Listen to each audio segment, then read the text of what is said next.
And go! It is day number 2, ladies and gentlemen, of this season's Ruthless Esports Invitational Showdown Season number 6. My goodness, it's already 6. And we'll be your storytellers. My name is Sir Cloud and Red Queen, who just came back from a 2-hour-long drive. It's 2 hours worth of driving, so I am actually exhausted, but I will not miss this for the world. It's the 4th of July, so you just know that today is going to be explosive, right? Lots of fireworks. I don't expect any slowdown whatsoever, Sir Cloud. Yesterday, it was Falcons Force that got 2 WWCDs. Will there be another team, though, that can do the same for today's set of matches? Yeah, technically 2, and also 2 to back for Falcons Force, so they are a force to be reckoned with. But the other teams in Chicken Dinners, HORAA Esports, one of them, BTR, Red Aliens came final chicken dinner yesterday. We also have DRS and also FaZe Clan with their own dinner as well. So who knows, you might see a new team getting a chicken dinner today, or you might see the Falcons being still the force to be reckoned with. Oh, definitely. I mean, we've got 24 teams competing to secure a slot in the grand finals, and we just couldn't wait to start the matches for this evening. Again, you guys, please do tell us which teams you guys are rooting for. But just in case you don't know what's up, this is how it's going to go down. The tournament road map. Again, we only have 3 days for the playoffs, so mark your calendars, everyone. And then another 3 days for the grand finals that's going to happen on July 6th to July 8th. Yes, and the best part is that this season, champion will get a direct invite into the finals of Clash of Giants Season 5. Man, that is going to be big. When is going to happen?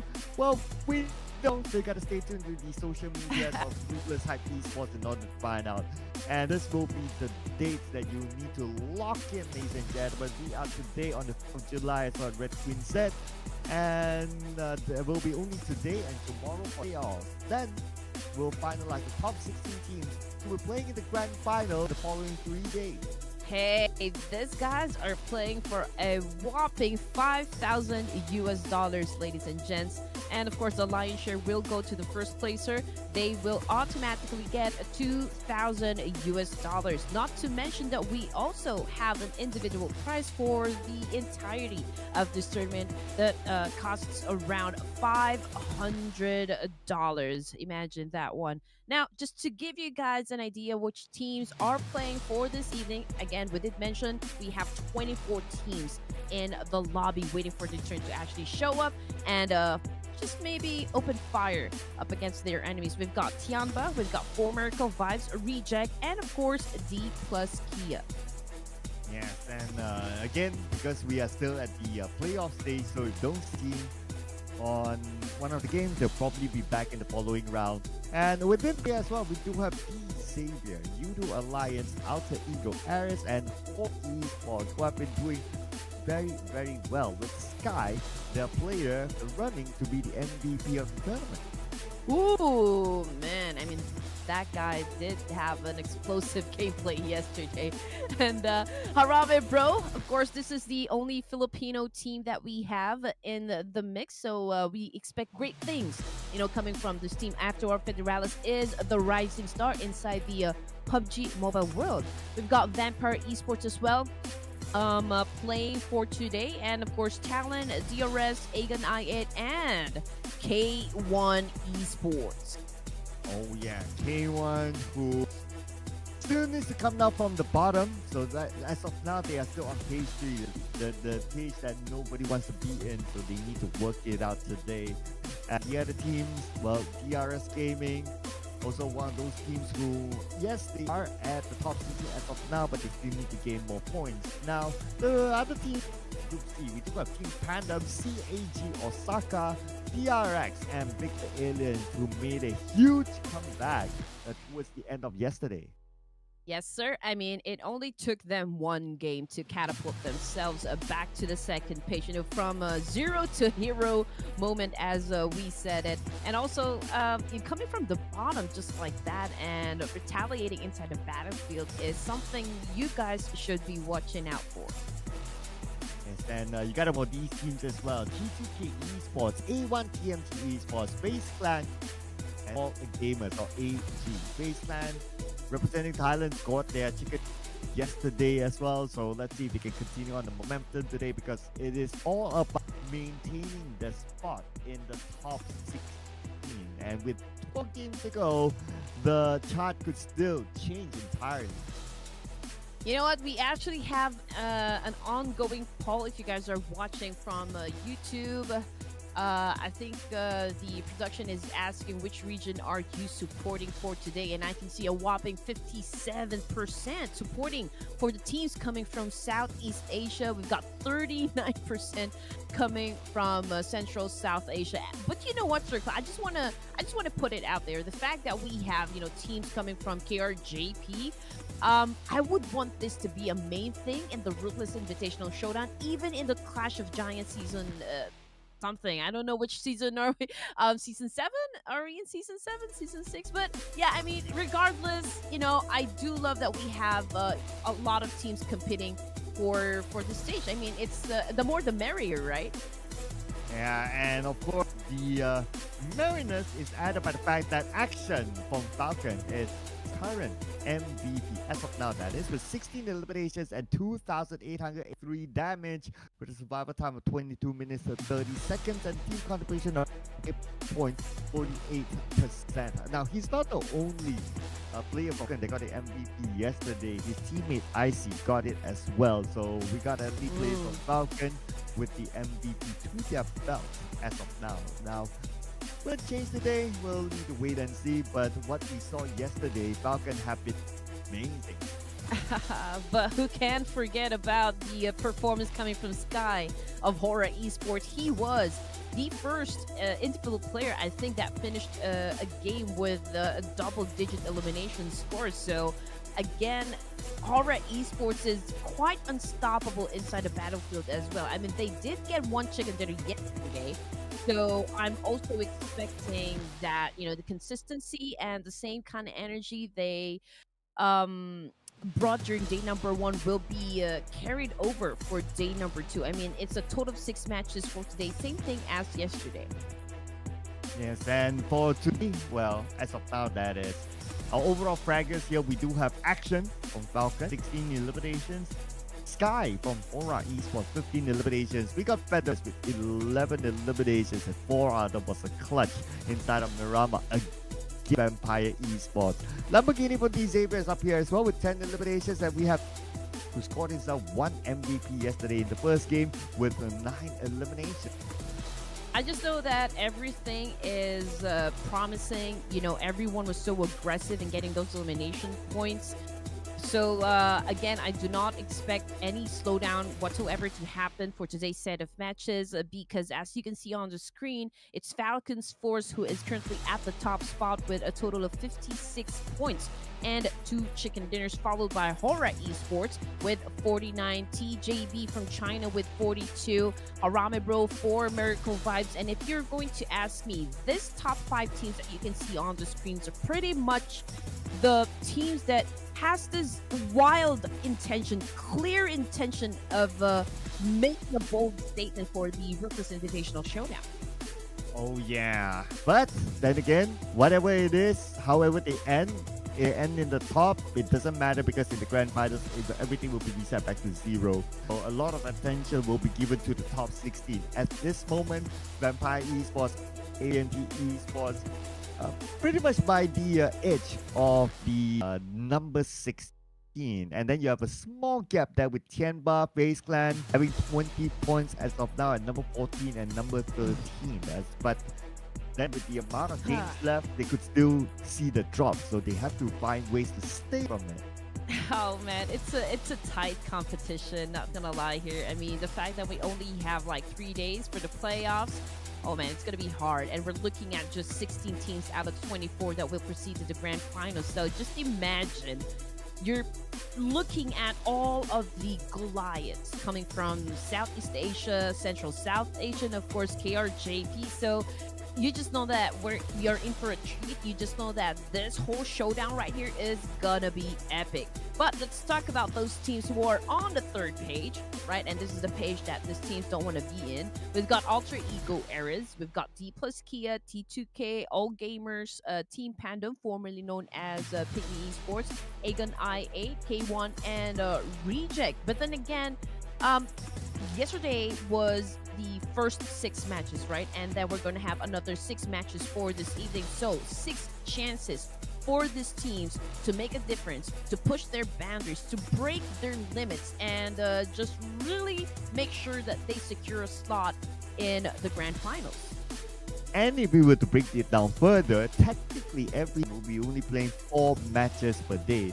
So each team only has 8 games to go because we rotate the groups, and that is just how it is. So 8 games to go per team to determine who will be in the top 16. And the rule is easy, ladies and gentlemen. As long as they are not in page 3, they'll be fine. If they are in page 3, something has to be done.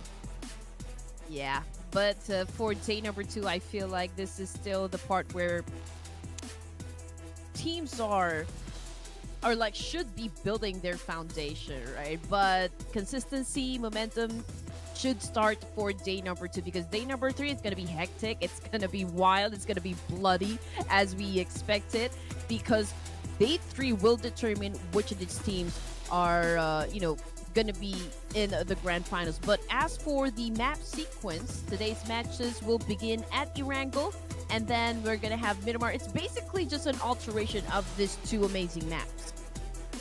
Yeah, because we're doing the group stage. You probably might see Sandhawk in the grand finals, but in order for you to find out, you can stay tuned to the finals later on. As of now, our top Erangel performers. So we have played Erangels yesterday, and Falcons Force. Look at their average rank points against everyone else. They're like at 10, and everyone else is like at 3, 3.5, compared to TJB, 4 Medical Fights, as well as DXAVIER. Even average elimination in front, average damage in front, and average survival time. They do the best because they scored chicken dinners in their Erangel game. Yeah, okay, so what I'm doing right now is actually just increasing your volume, Sir Cloud, because I can barely hear you. But okay, I mean, just enough to cast. But okay, let's check it out. Of course, we have teams, and they're divided into 3 groups. So for the first match, it's going to be Group A versus Group B. And as already you can see on the screens, these are amazing teams. And later on, we will be choosing out of the 16 teams which we think is gonna dominate, and of course we'll catch their first winner chicken dinner. Yesterday it was Falcons Force. They got 2 chicken dinners in both Erangel maps. So for today, who's gonna open up for us? Ooh, I guess that is where we will need to put in our prediction. We are coming back to that. All right. Oh, here we go. Red Queen. Oh man. Okay, here we go. You already have a point. Production has a point, so I haven't really put up any point for my score. So this time, I just wanna give it to my homeboys, for my first pick of the night. I'm gonna go with HARAME. All right, HARAME, your homies there. Man, it's so hard. Never easy doing this, gentlemen. Never easy. Okay. Nope. Not at all. All right.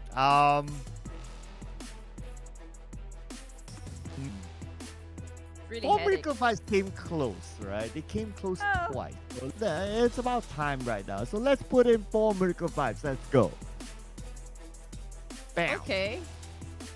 One of the strong competitors, no doubt. Now, I wonder which team production will actually make or pick for this time around. TJB, okay. Now we're talking. So, Philippines, and we've got China, and for Miracle Vibes, this is Mongolia, right? Yeah, right. Hey. All right, but yeah. One of the things that I did enjoy yesterday was the fact that, Falcons Force, I believe that was the first time that I casted a tournament with East playing for Falcons Force. And to see East go up against his former teammates is just spectacular to watch. I mean, there is an obvious change in pace on how Falcons Force plays, so very interesting, and I would love to see more from this guy. Yeah, he's coming in from form recovery, transferred to Falcons Force right after their PMSL campaign. And so far, see, they've been doing well with ease in the lineup. He has played all their games so far, and so puts them up at the #1 spot. Of course, the main objective at this stage is not to be the #1. If you're #1, it's cool, you get the bragging rights, but maintain yourself in the top 16. That is going to be key here for all these teams. We're looking forward to see productions pick as well, TJB, on how they're going to perform. As of now, they are a top 3, so they're doing pretty well. In fact, they are way better from other teams from their same region. Other teams from the same region, like TIANBA, is at #14, so quite a gap there. And AG is on #21, so they're quite far. So they are definitely showing that they are the best in their region so far in this tournament. Yeah, I mean, you're right. I mean, China, they are a pretty... I believe they're very aggressive in terms of getting those elimination points as well. They're not so shy when it comes to drop clashes and building their momentum at initial onset. And speaking of Tianba, this team actually is the back-to-back champion of the PEL Spring. So you just know that these guys really carry heavy. I mean, they're pretty loaded. Yeah, they are. And they're not a... they're not a... how should I put it? They're no stranger. Yeah, that was the word I was trying to find. They're no stranger to us. TJB has been around for quite a while as well. And now they are also back here with the RUTHLESS Invitational Showdown. And they're doing really well. So it just shows that they are adapting not only in their own league, but also playing with the rest of the world. So far, they're doing so good. Yeah, but of course, again, top 16, how they're performing, it shouldn't be a problem for TJB. If they are able to score like one more, I mean, the rest of the other rounds, they could just take a chill pill and casually they will still make it into the top 16. Well, honestly, when it comes to off-season tournament, we really do not know what kind of behavior these teams are going to show us. I mean, if they're in the mood to actually score a lot of points, then okay, it's a bonus for us. Everyone is happy, but it's mostly for them to actually train and prepare themselves for the upcoming global stage. And if the teams are going to be playing as aggressive as they did for day #1, man, we are really in for a treat here. But again, we don't know what's going to happen. We don't know which of the teams here are going to go for aggressive gameplay. All I know is that for day #2, this is the part where you should really, rack up a lot of points. For day #3, it'll be easy. You're going to enjoy the perks of just having that huge gap compared to the rest of the teams that are competing. Yeah, and looking at the... Well, seems like we do have some time to chat before the game starts. Now, looking at some of the teams on the out of the top 16, right? Like page 3 teams, basically. So if we talk about like a surprise. So BTR showed a surprise yesterday in the final game. But which other team do you think can pull off a surprise today to boost themselves up from the bottom? Oh man, outside 16, like which name would you pick? Okay, I'd go for Alter Ego Eras and YOODO Alliance. Ooh. Yeah, I mean, last time when I casted for the RUTHLESS Invitational Showdown, when it comes to Miramar Sir Cloud, oh my goodness, these guys are juggernauts. So I do expect that kind of gameplay back again for this, for this tournament. And I mean, we have a lot of fans watching and rooting for YOODO Alliance. Same thing goes for Alter Ego Airs. I mean, Rosemary is not a stranger when it comes to really putting up a good show and really getting a lot of points for not just for himself but for the team. And he's also always part of the MVP. So again, Alter Ego Eras being part of the third page is will always be unusual for me. Yes, but hang that thought for a second. Because looking at some of his stats here, most utilizations are used here. 39 by action and 36 by IC, and naturally they would rank in the amount of utilizations or the utilities because they survive long. So as you survive longer in the game, naturally you would have a lot more chance with more opportunities to use these utilities. As for the disable, oh, interesting here. So CAG Osaka actually loves to rotate. Is that a trend that you see when you cast like teams from that side of the world? Oh man, CAG Osaka, just like what I mentioned yesterday, they were pretty passive during the last invitational showdown, but right now they're really showing up. They're stepping up their gameplay.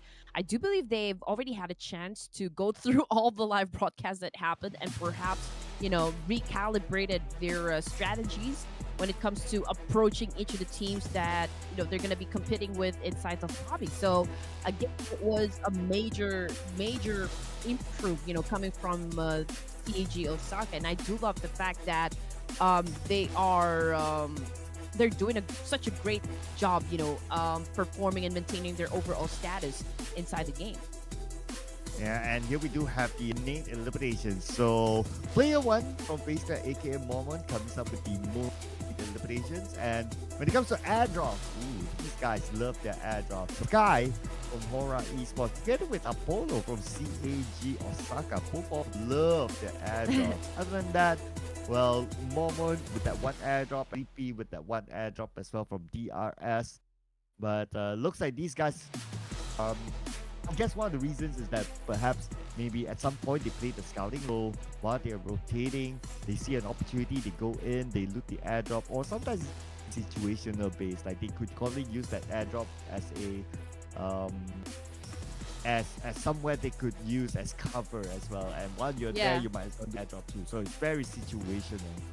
Oh man, PUBG is all about survival. I mean, at the end of the day, this is battle royale, so you always have to make all of the advantages work on your side. So having those level 3 gears and then going up against a lot of players inside the battlefield will always be an advantage, right? So getting those airdrops, although it may be risky because it's out there in the open, you don't know who's watching, you don't know which of the players has their guns pointed at you, but PUBG has always prioritized risk, and the fortune favors the bold. I mean, that's all I can say.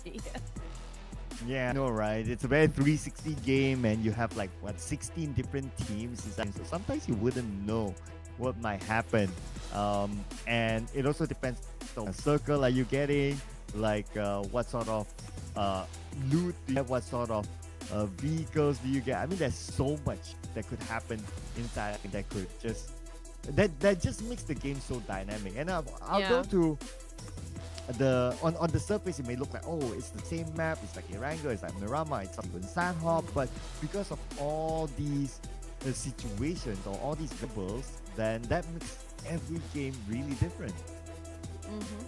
And this does just make it look easy, but honestly it's not.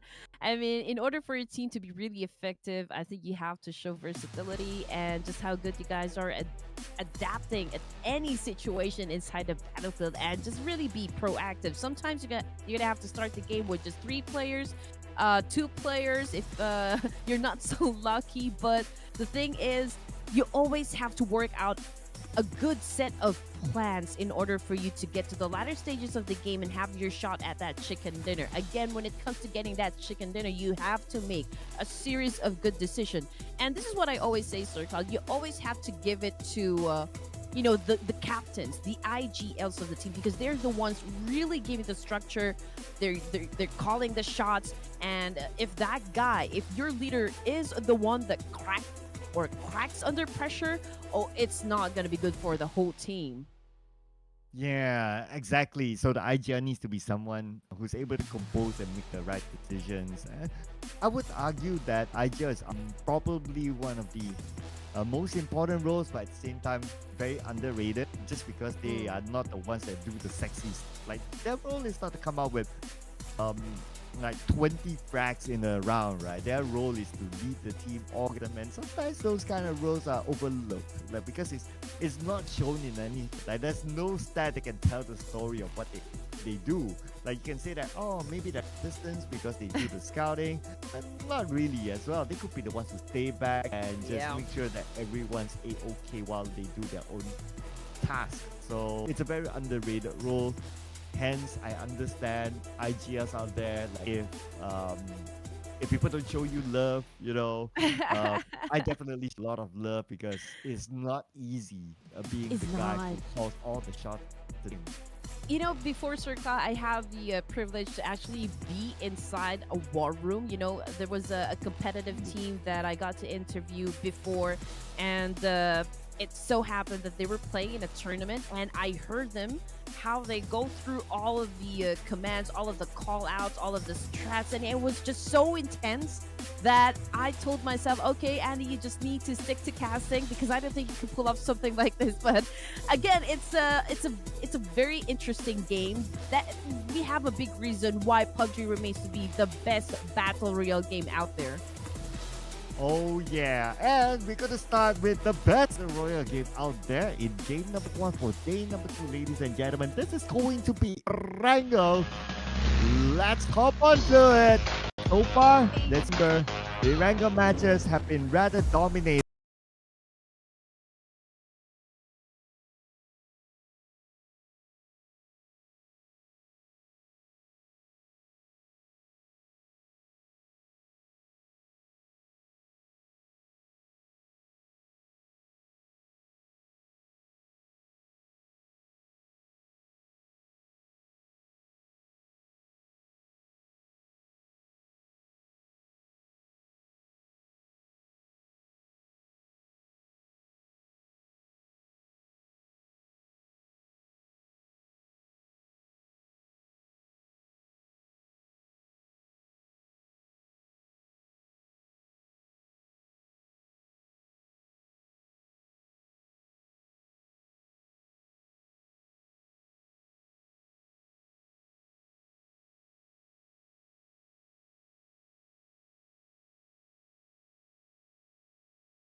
Esports, but coming off the kill feed, I do believe YOODO Alliance and Rejects having an exchange right now. One of the players coming from Reject is already back inside the lobby, just a few seconds into the game, and he's already out. But of course, the fight is not finished just yet. We've got Shoyu with an elimination point under his belt, so this is a 4v3 situation happening right now. Oh yeah, and Reject, they haven't had the best of starts, to speak, every time they have an early encounter. And this time around, it's going to be YOODO Alliance. It's like the first time that they meet each other. Divine only has 2 bullets and his barrel shotgun, so not sure how much is that going to help him. Oh, Sarah knocked down to Olio. At the same time, Duelo comes by just to share bullets with him, so he's well stocked out. And Olio, the MVP for YOODO Alliance, currently down. Oh man, looking at the situation, I don't think Oli is gonna be picked up. But let's see. Alan Look is really low when it comes to his HP here. We got Sarah with a QBZ, Divine with a shotgun. I can hear some exchange happening also against Vampire and DRS. Just look at the amount of names that Vampires has in their pockets. Wow, the way you mentioned that Newsy got named XMTL. So DRS, they only have Delta on the other building, and he's not allowing those speeds around. But I wonder where he's on the southern side. in this map. So let's see, Vampire Esports, they might want to go in for it as they try to fight back Sleepy with only about 10% of that. No feeling utility is going to be hard for him. Oh man, it's not looking too good for the side of DRS. We've got two of them knocked on the ground. One of them is a little bit low on the HP, but they do have 2 elimination points under their name. But Delta goes down hard. Oh man, Vampires remain at the top of this clash, but it was a close call, so they will have to recuperate and reset and just maybe kind of chill for a while and then go back to having the best engagement here for match number 1. Yeah, the good news for DRS is that they took out 2 players from Vampire, so that's 2 pocket. But we're back into Reject versus YOODO Alliance, a bit of a stalemate between the 2 teams. Now, let's all remember that they are both pretty low in utility and ammunition, so they have to make the best of what they have. Yes, and I do believe they're in the same compound, in the same houses. So if no team will push, no team will risk it all. I think it's going to be a heavy standoff. But here we go, Aegon I8 having a trade with the Philippines HARAME, bro. Falak goes down, so down to just 3 players for the side of Aegon I8. But the fight continues on. We've got Range on the ground as well as he took a nade to the face. Federalis, what are you going to do? Oh, he did take out one. But he got knocked back down by Noki though. So it looks like it's so far in the hands of AS Aegon I8 with Emas. Last man standing goes into pick up as he needs all the help that he can get. No big push yet from AS Aegon I8. They're really taking time despite Harame Bros only as that one last player. But with this pickup, now Federalis needs a little bit more time. But time is not given to him. This nade! No good. We're looking at that. Should be E1. Emas on the lower guard. Emas! Wins the clutch and became the hero of Harame Bros. Man, that was intense. That was crucial, but Amos was able to get the job done, saving Federalis. Oh man, at the same time. Okay, so that was a close one, but hey, they still got a chance to score that chicken dinner for the first match here in Erangel. Now going back to recheck, because again, this is a standoff between these 2 teams, and it's going to be hard for them to actually engage with one another, considering the fact that they don't have that much resources, they don't have that much loot just yet, and everybody's a little bit low on the HP. Yeah, and if they don't finish it and move, well, they will lose out to other teams who are moving around and getting themselves stocked up. And moving around, DXAVIER picked up 1 elimination point, and that was taken out of foul. Action got knocked out by Lamborghini. And look at that far end. Knee has eyes on the Falcon, and Paragen's moving in as well. Okay, my allergies is acting up, but going back to the game.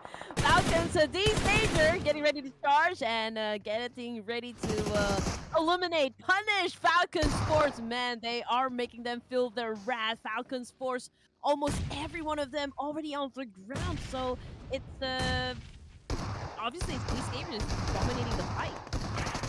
Oh, IC fights back. Nice knockdown by IC. Shadows comes in from the other side with the DBS gameplay, and Shadow will land the final blow on the Falcons Force, and they are out without a single point. This is a rare occasion for Falcons Force. All right, here we go. And it looks still low in HP. I don't see him any I don't see any first aid kits, from inside the bag here. Sarah is not moving at all, but look at Jamie. He is going for the off angle here, probably going right behind him. So this, obviously they're going to be going for the pinch here. Sarah don't really have that much choice because all of his teammates are already gone. Yeah, it's pretty low on ammunition as well. 30 bullets in the chamber, 10 more in reserves. So don't know how long he can last and utilize the time on this. While we're waiting for YOODO Alliance, Talent took action, so takes out K1. K1 from K1, man, the names are just so similar. But here we go. YOODO Alliance comes in and it's going to be a straightforward elimination, and Reject is out with only 1 point. So only 2 points collected in their campaign so far. But still, this is just stage 1. A few minutes into the game, and we already lost a bunch of teams, right? So again, aggression is the name of the game for the playoffs. Now, looking at the situation, here comes the circle. TIANBA will be coming from the west side. Vampire Esports, though, might clash with the remaining players of HARAME Bros, while 4 Miracle Vibes coming fresh from Sosnovka military base. And there you go, 575 only, pointing his gun at Amos, has gotten the information, went inside the house and reporting back to his teammates here. But HARAME Bro already aware, okay, they are being surrounded by a team here, so the fight will push through. Oh, 2v2 on the other circle. Here we go. Newsy now. That's gonna come in. Reaching low on the other side. He must jump shot onto him. 2v1. Take it out early. And now it's only down to Federal as 1v2. Tosses a name to the building. Will not connect at all. At the same time, Emas. Well, could it be huge for him if he can clutch this again against Vampire Esports? Yesterday it happened, so it's a 2v1 situation. Federals again doing against the red place the Vampire Esports. He is running away, okay, just maybe going in for a little space here. He manages to shut down one, but unfortunately, well, he gets tagged and Vampire Esports wins this fight. Well, looks like it did not happen again, but it's okay. It's okay. At least, well, it gives a little bit more happiness to Vampire Esports. And plus, if you compare between Bros and Vampire Esports, they do need, compared to HARAME Bros, just to stay away from the drop. But now to figure out how to get into the circle, which I think should be alright. It's a pretty kind circle.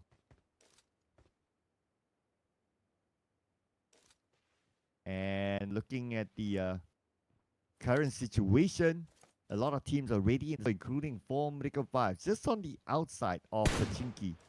And DXAVIER, the home they call Pachinki, is still, yes, as of now that is. But oh, well surrounded by 4Miracle Vibes though. So 4Miracle Vibes.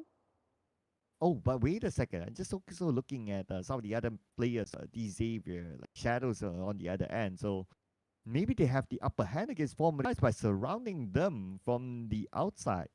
I'm actually trying to figure out my audio here. Hopefully, guys, you can hear us just as good as yesterday. But if there's any problem, kindly let us know there in the comment section. But anyway, getting back into the game here, Lamborghini taking some shots from TIANBA. He manages to get, or he actually has gotten some damage there, but there's still time for him to do a quick heal up. But the good thing about DXAVIER is the fact that they were able to put up 4 elimination points and they are still a complete, so huge advantage right there. But in the meantime, let's see if they can actually win this clash up against TIANBA. That is if they decide to actually go and crash that compound. Wow. Speak about TIANBA, they got the circle. So, oh, no, they don't. Okay, they are just on the outside. The one they got the circle is TJB compound. So that could be pretty valuable, and some teams might be looking at their way. But we need to wait and see, because I'll be kind of interested to see what's going to happen on the outside, particularly with 4 Vibes and DXAVIER next to each other.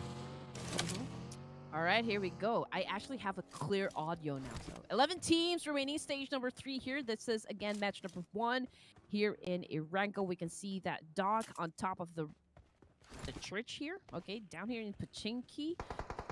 They haven't put up any numbers just yet, so I don't think they're going to engage as well. But perhaps they're waiting for the last few zones for Erangel before they put on or like step onto the gas to rack up some point. But as for DXAVIER, so far they're doing really great, not engaging as well, but you know, we did say that we do expect this matches to be really bloody here, but it's a little bit slow for me. Yeah, and I guess because the circle is okay for majority of these teams, it's like it's in the middle of the map, and also you have a lot more space to play. Hence, you have that time to rotate. You got places that you can pick as a key areas, so you can avoid some of the key fights. But still, some of the elimination feed is still running, involving teams especially, and they're up against Talent now. Yeah, I mean, if there's like an opportunity for you to kind of rest for a while and not be forced to actually engage with any of the teams here, I think I would take that as well. But however, Talon Esports, well, it's TIANBA now having an exchange of nades. We've got a GG Bond on his knees right now, desperately crawling back to Long Year, but he is getting axed by Axel of Talon Esports. So that's 1 point for Talon. That's definitely GG for him. But rest of Talon, now they'll be looking for the other members of Tianba just to secure more points. And we do have Ishan on the left side. QZZ is on the right side. We'll put a bit more focus on the QZZ, tossing a nade onto him, but not connect at all. While Yoru takes a bit of damage from QZZ, and that was a pretty close. Yeah, possible third-party engagement coming from DXAVIER. I mean, look at that. Lamborghini is just monitoring the situation. If he can get lucky and actually eliminate any of the players here between these two teams, oh man, that could be, you know, like a payday for DXAVIER. But from the kill feed, it's Axel right now coming from Talon, who is currently on the ground. Ooh, TIANBA was able to dodge that one, but you know what? Redface just became a little bit impatient there and actually went in for the start. Unfortunately, was slow on the trigger there. That is why he is out of the game as well. Yoru is the only player remaining for Talon Esports. And Lamborghini is around the corner, so I wonder if you'll be able to spot out Yoru. But it's such an open position. Plus, it's by the edge of the circle. You might want to plan to get inside the circle instead. So Lamborghini let this one go for now. As for the other members of TIANBA, looks like they're still caught on the outside. Shan down. For 4 megabytes, now in trouble. Shadows face on the dock, and he will get from a distance. Oh man, this is a vulnerable spot for the side of 4 Miracle 5. As Doc is on the ground, it'll be difficult, you know, for the rest of the team to go for a pickup here. Doc continues to get a lot of damage from long-range shots coming from Shadows of DXAVIER, and smokes are already being popped off, but will there be time to rescue their fallen comrade here? Well, in such an open space, let's see Yeah. what sort of risk is he willing to take right now. Shadow is spraying into the smoke. Lucky for Formidable Vibes that the smoke is... It's, oh, you gotta be sent back to the principal's office. But hey, and the 639 getting damage as well with a shotgun. And oh man, that was a good execution from HORAA Esports, eliminating the rest of Vampires, hence getting themselves 2 elimination points under their name. Vampire Esports went out with elimination points. Not too shabby, I must say. But of course, because they are a page 2 team, so they wouldn't mind a few more points. But they still have the chance to collect it later on. Back onto Formidable Vibes. This time we do have DXAVIER in front of them. And they've been tailgating each other for quite a while now since the Pachinko. But we are at K1 on screen now against YOODO. Tianyu just got one for himself. And looking at their current position, they are something a YOODO alliance, even from the top of the hill. But nice nade on the passion. Yeah, Tianyu being a little brutal there, ending his enemy with a shotgun to the head. Man, that was brutal. But anyway, we got K1 still going up against HORAA Esports.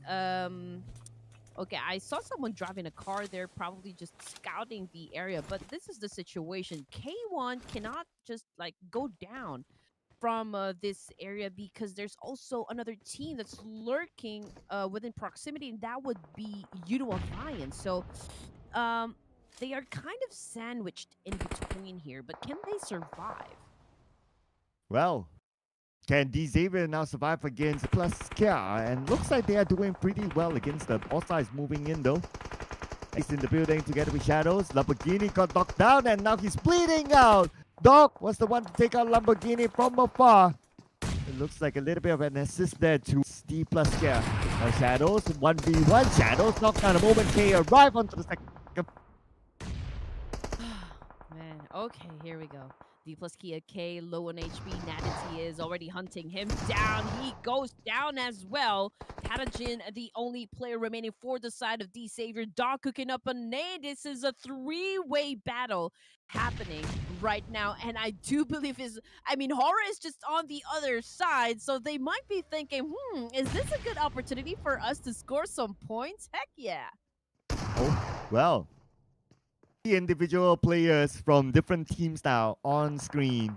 But the bad news is all of them are on the outside the circle. K and Paragen pretty low. K managed to heal up. Dog is low as well. But now he's taking his time to heal. Paragen healed up as well. So they managed to reach, including Dog. Is that Dog doesn't want that one go, but Paragen reflex there to finish off the final member of DPLUS Care. But now it's Dog's turn to try to take out Paragen. Oh man, that was a great nade coming from Doc for Miracle Vibes. I mean, Paragen did get a lot of damage there, but still not enough to get him down or to be shut down. But anyway, for Miracle Vibes opted to just back away from this situation, live to fight another day, and head towards inside the circle and just find a really good spot where they can capitalize on the rotation and really shut down players remaining inside the battlefield. But as for Baron right here, okay, there's a lot of I think this is a potential for them to actually shut down TIANBA or TJB rather, but they have to be careful because right behind them we still got Talon Esports. Yeah, so all of them still caught on the outside the circle. Talon as well as Form Liquor Vice. Let's see where will Form Liquor Vice go. If they go down south, there will be another team waiting for them.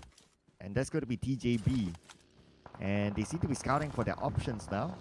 Keeping an eye in case Form Liquor Vice does something funny. But Talon needs to move as well. So now they have to move.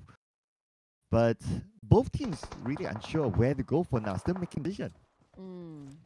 Alright, here we go. TJB all together going up against Talon. Again, YOODO and M, last two players for the side of Talon. They did put up 3 elimination points, so I guess it's a decent number. I mean, you don't want to go out of the game without any points whatsoever. The fact that you managed to get to stage number 5, I think you're so close at getting yourselves some placement points as well. You have to find that right balance, that golden ratio for getting the placement points and the elimination points.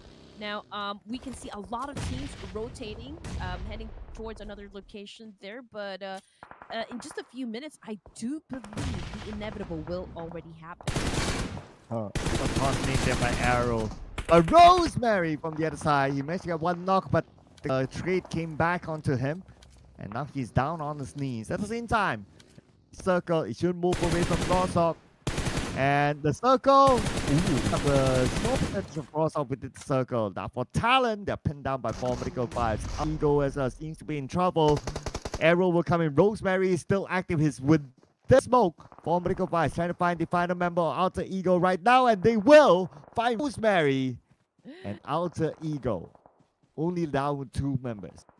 Oh man. Okay, so if I saw this one correctly, YOODO Alliance as well as Talon. Okay, there's at least 2 teams on the other side of the road that has enough walls that surround them for cover. So I think they're safe compared to the rest of the teams here. But as for former Vibes, they are at the edge.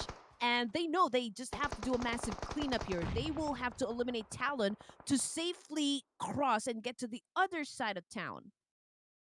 Yeah, so it's not an easy feat though. Just look at this. A lot of pressure by Formidable Vibes here on screen. That's kind of gonna go. Drop straightforward spray by him onto M. Only YOODO alone. Amazing transfer here. Talon. Not gonna be easy for him to get out of this. And there you go. Eliminated by 4 but all right, here we go. So it's a fight happening between YOODO Alliance and Alter Ego Airs. Both of the teams are actually occupying a compound here, but Alter Ego Airs is challenging up YOODO Alliance for this specific house. And there you go. Alter Ego Airs was able to deliver down to just 5 teams remaining, ladies and gentlemen. But TJB has the biggest chance of scoring that chicken there just because they have the number advantage. And speaking about advantages, HORAA Esports with the advantage against 4 Vibes. And TJB is the one in front of Formidable Vibes right now. And TJ, okay, preparing their nade. And they're trying to block up Formidable Vibes from coming in. Let one make their way by the edge of the circle, but it's not going to be enough as Flower Age lands the nail arrow. Ooh, man, Arrow is in big trouble. I do see the end of the line for Aaron. There you go, Flower. Just actually flatten him out in the ground. I don't see him actually coming back from that one. Now, TJB continues to collect some points. We're looking at Baron here because he is the last surviving member of 4 Miracle 5s. So let's see what kind of magic trick he's gonna pull off in order for him to get that chicken dinner, or at least land in 2nd place. But okay, he's hiding inside the car, which sometimes really do work. Yeah, you just stay there and who knows, right? People might not put too much potential into the car. But attention right now is on to HORAA Esports. That is TJB from the high ground, knocked down. No fear. Out in the open, nothing much you can do about that. Malik and Sky is also pretty much in the open, especially for Malik. He's pretty much in the open right now. 50% of help, but we move over to K1 Esports. Passion, spraying with a passion. On the 4 Miracle 5s, hitting there, number 5 with 5 elimination points. Hey, not bad at all. Not bad at all. TJB only as was defeated by Sky of HORAA Esports. TJB getting ready to attack HORAA at this point in the match. But hey, they will be coming from the lower ground here. So obviously HORAA Esports has that little advantage, has that elevation to work with. Now here comes Flower with the attack. Oh man, TJB seems to be winning the fight. Oh, TJB now with the high ground advantage. Yes, they should be able to play. They not only have the high ground, but look at the minimap. They have the circle with them. So pressures on the Alter Ego and Esports. Alpha 7 on the other side takes a bit of damage from the nade set across onto him. Sky is bleeding out. Malik can't do much unless he clears out the other members of JB before he can pick up Sky. I don't think Sky is going to be picked up at this point. And there you go, Alva. Just apply the finishing touch up against the HORAA Esports. Now we're down to 3. We've got K1, Alter Ego, Eris, and TJB. Now Alva and Boystill, if I'm not mistaken. Oh no, this is not looking too good for the side of Alter Ego, Eris. But Boystill can actually go from behind and shut down TJB. But he still needs to worry about the players of K1. So it's going to be hard for the side of Alter Ego, Eris. Yeah, Alter Ego, I mean, no circle at all. There you go, gets himself out to the blue. So denying the point away from the hands, TJB. This moment, TJB, pretty nice spot to be in. This high one, because they're by the edge of the circle, stage 8, they might not get it after this. Still alive for Alter Ego. Oh man, the last man standing. Somehow he made it in of the circle, unknown, untouched. Whew.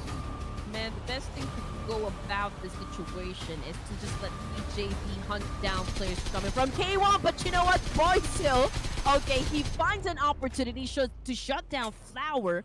But, oh man, it's going to be difficult for him to actually translate this one into a full-blown elimination point, considering the fact that his location has already been exposed, has already been compromised. And from behind, it was K1 who finished him off. Alter Ego Eris exited the game with just 3 elimination points. And here we go, circle favors a little bit more towards K1. Now it's going to be the Chinese region versus the Chinese region, ladies and gentlemen. K1 versus TJ. 2v3 at this moment. Flower Age managed to heal up. One day set across on the tail. YOODO takes a huge amount of damage. Hey, this is a civil war. Tianyu again has gotten that second nade coming from only as a TJB. Now this is a 3v1 passion.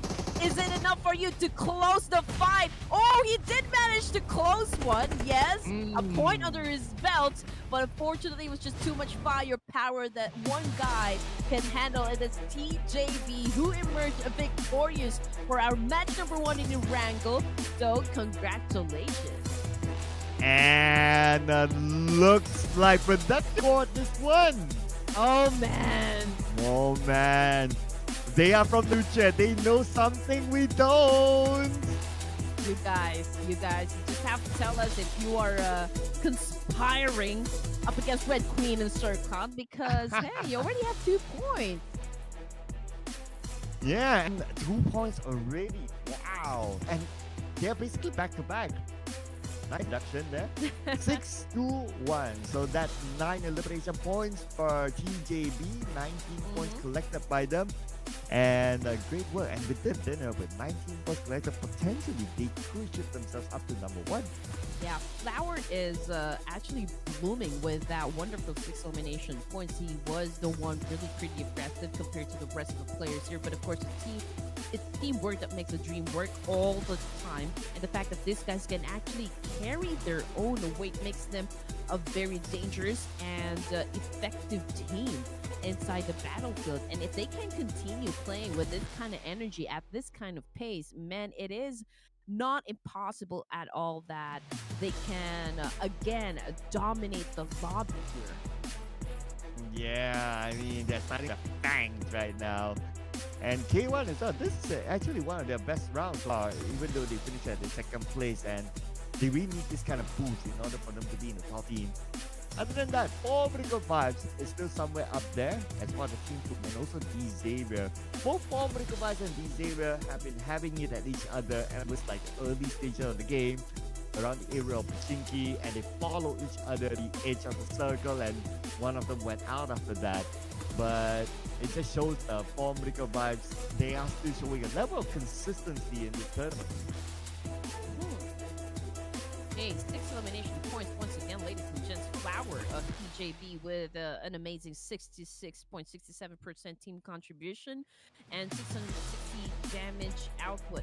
Again, it was a great start for TJB, but it all goes down on like how consistent can you be for the rest of the matches this evening.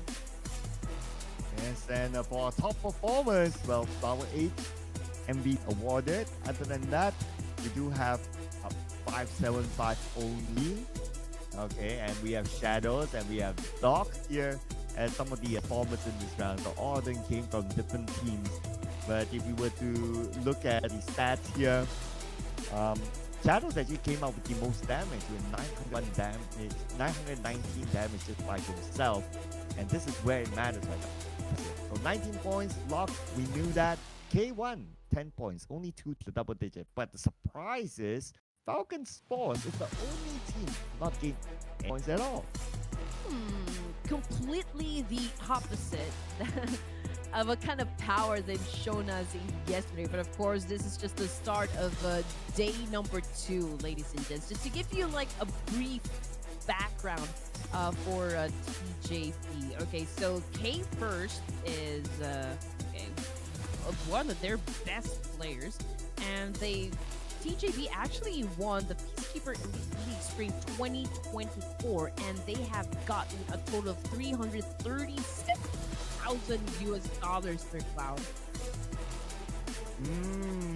So they have a lot of moolah. Oh nice. man, yeah, that's a lot of money there. Well, hopefully they'll be able to share some love with, with people around, just saying virtually, just saying, putting it out there. And and we also kind of had a hunch that they would probably be at number 1. And yes, they are currently celebrating the top spot, taking away from Falcon Sports. And some of the accolades TJB is holding is that they also won first place for the PMPL North America Fall of 2023. So again, there is no doubt that TJB could potentially dominate the lobby, right? But then again, it all boils down to how good these boys are when it comes to execution and of course consistency. I mean, those 2 ingredients are probably one of the important things that you should put when you're cooking your chicken dinner. But as for the second page, okay, most improved team would be Alter Ego Airs. And you did ask me this a while ago, Sir Cloud, which team do I think is gonna step up for today? And Alter Ego Airs, well, as predicted, as expected, did just that. Yeah, and well, these teams need to do more than just that. On page number 3, K1 Esports, although they got a second place in Europe, at least it boosts them up to number 17, so they are by the edge of that sweet number spot onwards. So 18 points, not too far away from Vampire Esports, who's at number 16. But on the other end, so we still have a team still with a single digit. All Gamers, TTK, Team Panda, but we did not play in this round. But for Ingot I8 and Reject, they played and still in the bracket. Still a lot of things that they need to do in the upcoming round. Yeah, Reject, they seem to be still struggling, at least for match number 1 of day number 2. But let's see, because there's still plenty of chance for them to come back strong for the remaining rounds of this tournament. But you know what? We're going to talk some more PUBG and what is happening inside the battlefield as soon as we come back. Don't go away. Red Queen and Sir Cloud will be right back after a short break.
Day numero dos for the Ruthless Invitational Showdown Season 6. And you know, this is the place to be when you are craving for a dose of PUBG mobile action. Again, we've got 24 teams inside the lobby competing for the $5,000. But first, they need to secure a slot in the grand finals and make sure they are included in the top 16. My name is Red Queen, together with Sir Cloud, and we are still your casters for the Ruthless Invitational Showdown. Yes, and coming to game number 2, and the first game, Chicken Dinner was by TJB, and Production got their second prediction right in a row. Can you believe it? Production is on to us right now. They are leading. We gotta do something about this. You know what?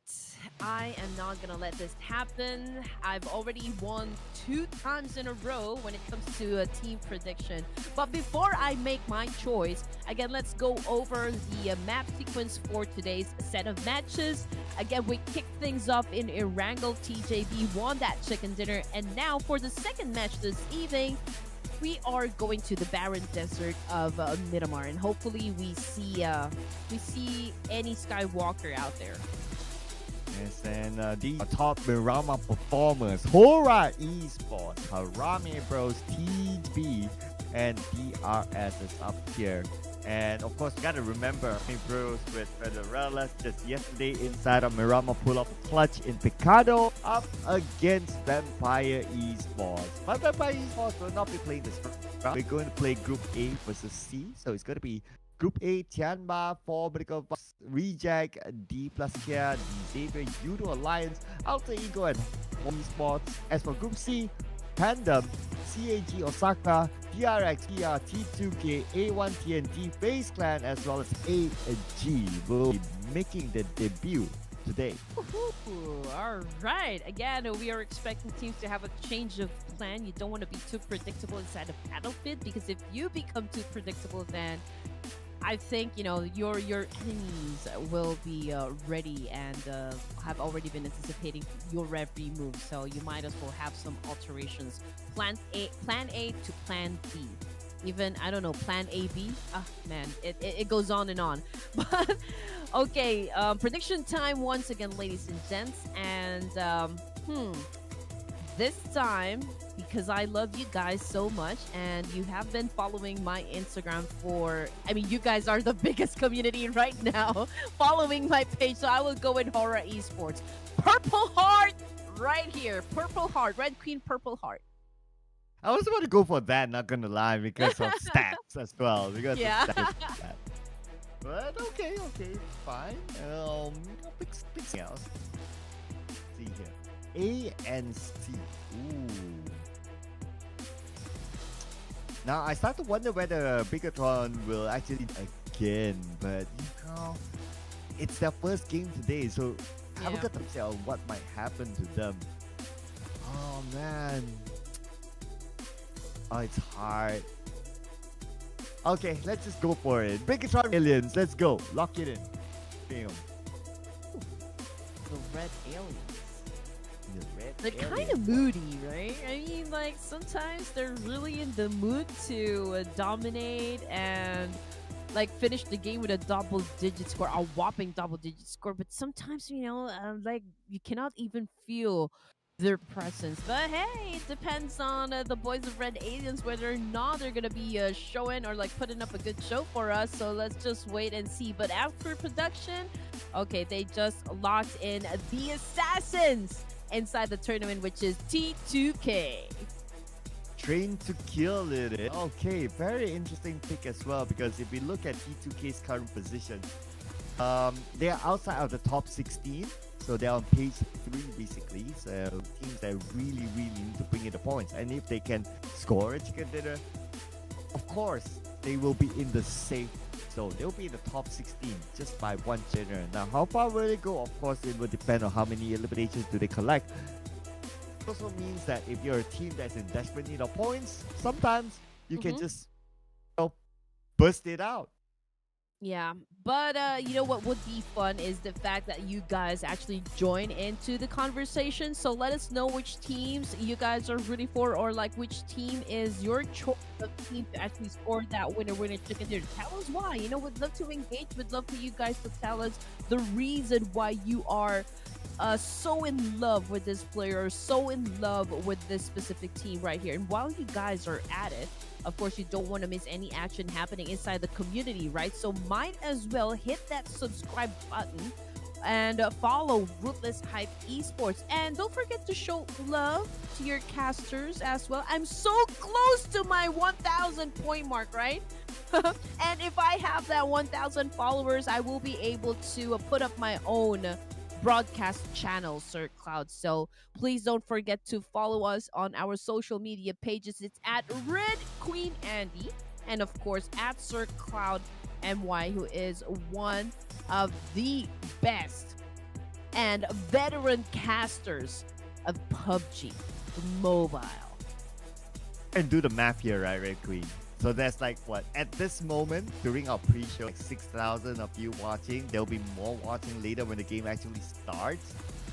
Imagine if this, like 6,000 of you come like or come and follow on our social medias. We would have an increase of 6,000 new followers, and that would be really helpful. Not gonna lie, really helpful. So if you guys are able to some love by giving us a follow on our multiple social media platforms, we'll be really great for it, because it will be, trust me, very helpful.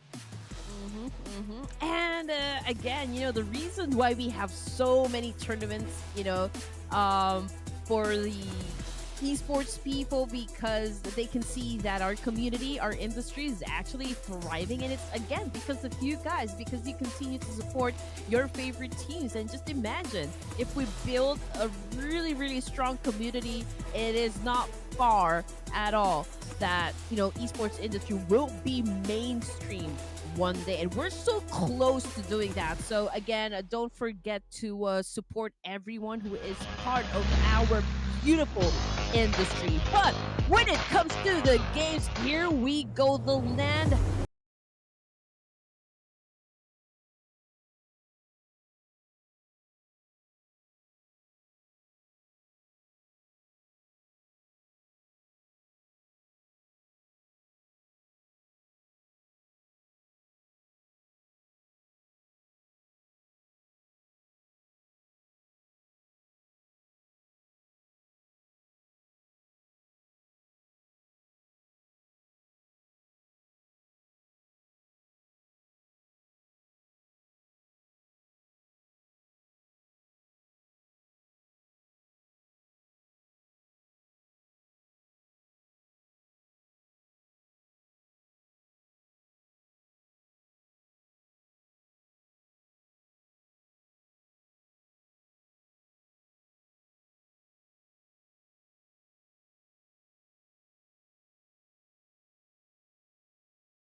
encounter with Aegon I8. And interesting enough, Circle happened to that side. So if they are able to win this fight clean, they will put themselves in a very good spot. But speaking about a very good spot, First Blood is always very good and it's given the top from Falcon's Force.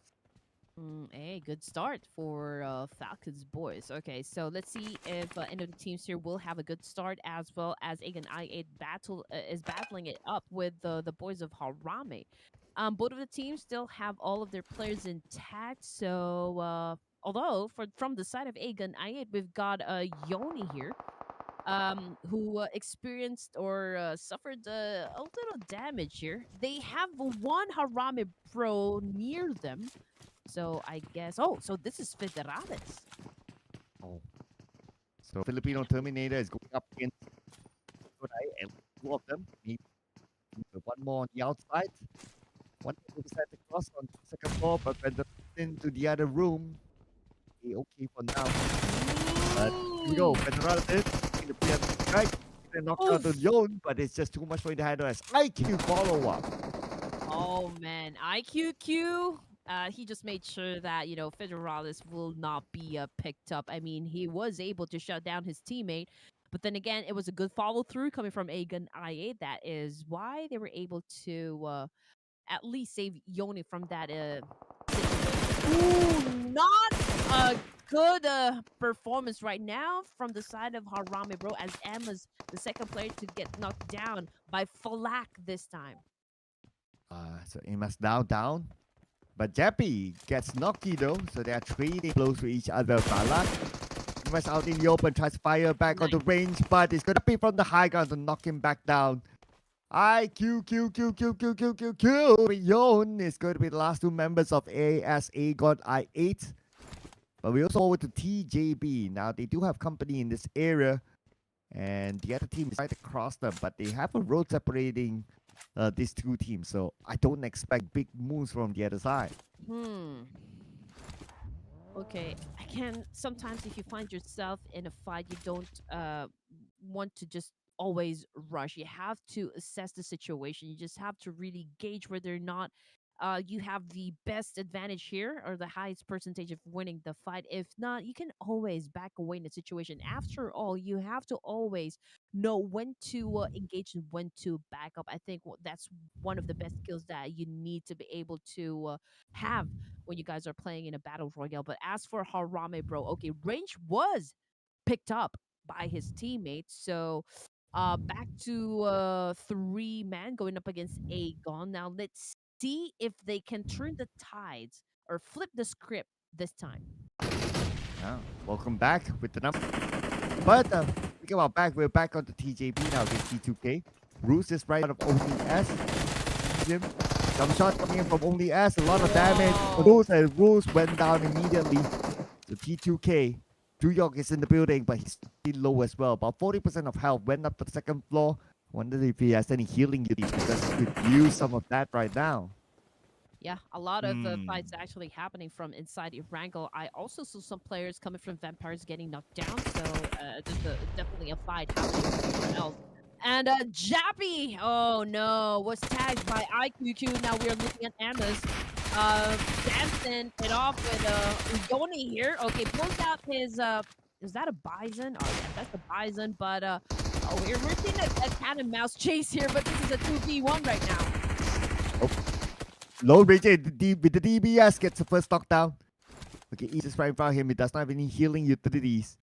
Emas wishes he has a name. Okay, he's going to come in. UMP in hand. Yon is pretty low. Spray by Emas. Uses the bandages. Oh, not able to use bandages in time. So now, player is still pretty low. Shows himself. Dances around. On the outside, Emas. Who is going to lose patience first? It's going to be the question mark. Wow. Yo!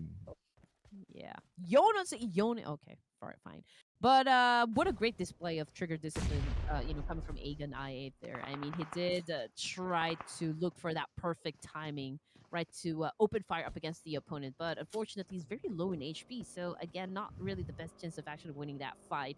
And now looking at DRS going up against AG here. AG, they already have 2 casualties, so it's going to be Oh, difficult for them to actually pull off a win here.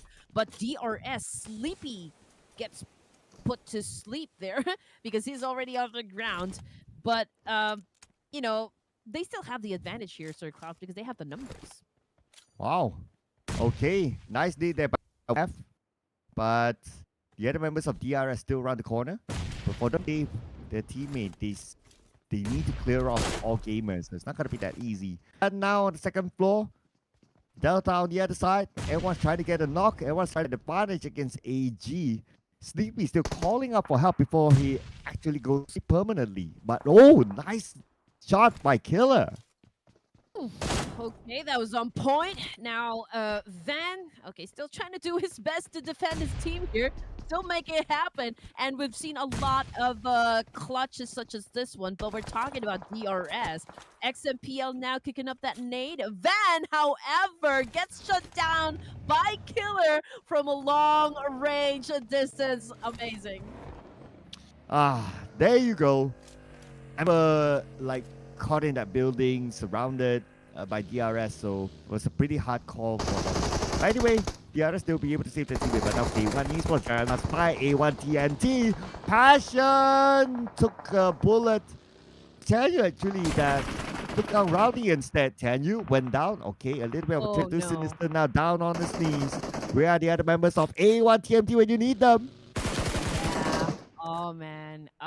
This could be the end of the line again for the rest of A1 TMT. Sinister and Rowdy both on the ground. Let's see if the K9 can do something about this one. Oh!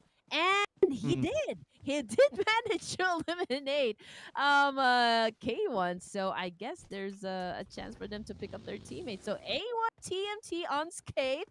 All right, they're still complete. So chill, guys. You can continue to cheer for them for this round. Yeah, K9 eliminated K1. What a coincidence there. And at the same time, they'll be able to save all their plays. It's just the next question is that will they be able to make it out alive? But they should be able to. If they're confident enough to pick up their teammate within the band, they should be fine. All right. So we still got 12 teams here. We're looking at T2K, K1, AG, Agan IA. Those teams mentioned all out of the game, ladies and gents. So Falcons force 1 elimination point. We've got action on the ground right now. And, okay, so he's out of the game. Down to just 3 for Falcons force. Now, they are going up against, the Red Aliens! Okay, 3 teams in the same area now. Falcons force on the lower ground. While Red Aliens infiltrated their building. And at the same time, we got Talon here on the other side. Actually taking out Icy. So Icy, who put the support role now, they do not have the long range support because of Talon, who came in onto Icy. My goodness, this is a juicy exchange from the Red Aliens versus Falcons Force because he is the only surviving member now. So huge chunk on his shoulders here because he needs to save the team. Can he make it happen? Oh, from behind! East got shut down by Zaxi. Ooh, Talon number 12. So they only gained 1 point in this round. This does not feel like the Talon of yesterday. It's a very, very different Talon that we're watching here, ladies and gentlemen. But anyway, they are comfortable in the overall charts. If their objective is just to beat the top 16, I wouldn't be too worried about Talon at this point. All right, here we go. BTR, man, they are pretty wounded. In this situation, and Talon, although they have the information, okay, there's a team occupying that compound right there. They are scoping, they're checking, they're gauging, ASO, but Talon, I don't think they're going to be pushing, so there's enough time for the rest of Red Aliens to recuperate in this situation and perhaps do a reset. For the Red Aliens, at least they have this compound, so they're fine. Okay, I don't see any other team challenging them for now. They seem to be pretty comfortable in the circle. So stage 2, we are left with 11 teams, and this seems like a first sight, just like yesterday when we had this kind of round. So the middle part of maybe stage maybe we need to wait for stage 4 before we see another significant fight. And just look at that. A1 TMT, they're headed towards inside the circle. Same thing goes for DRS. So potential fight can happen. Well, not. I don't think it is going to happen because of the fact that we can see another circle shifts right here, and it has favored the south side. So there will be plenty of teams that will be coming from the north and the east side this time. So the question is, since CAG Osaka, Team Pandom, and Harame Bro all inside the city, are they going to engage? I mean, we can see that Team Pandom just did an open fire against CAG Osaka, but will CAG Osaka counter? At this moment, looking at their position, they're out in the open. It's not going to be that easy for the counter. Can get a long range now. But look at the elimination fee. Ravenclaw. Oh, Ravenclaw is actually Vampire Esports. Interesting sub there for Vampire. The original I who was rested for an entire season. He's back here, at least for this tournament. See if he can bring it to the table. Now that Vampire Esports is out in the open with skirmish against Osaka and Ravenclaw. Crashed in by CAG Osaka. They really love their vehicles. Oh man, okay, Ravenclaw just got served right there. Okay, yeah, this is not exactly an ideal spot, for CAG Osaka. I mean, this is a bit open, but I guess the good thing about here, Sir Cloud, would be the fact that they don't really have to worry about any team coming from behind since it's already the ocean, right? But they still have to worry about the fact that A1 team might show themselves up onto their right side. So it is, again, not the ideal spot because it is a bit vulnerable, but let's see what kind of trick they have up in their sleeves. Yeah, it's a trade-off there. Be in the open, but your back is well covered. So they probably have a plan here, but we need to see if it materializes. Vampire Esports, one player knock, but not out yet. But they are in the open, so cover is quite scarce at where they saw them.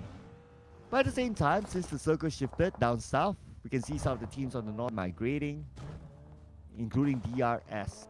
So no team so far is actually in front of them. So they should be able to get into the circle pretty easy.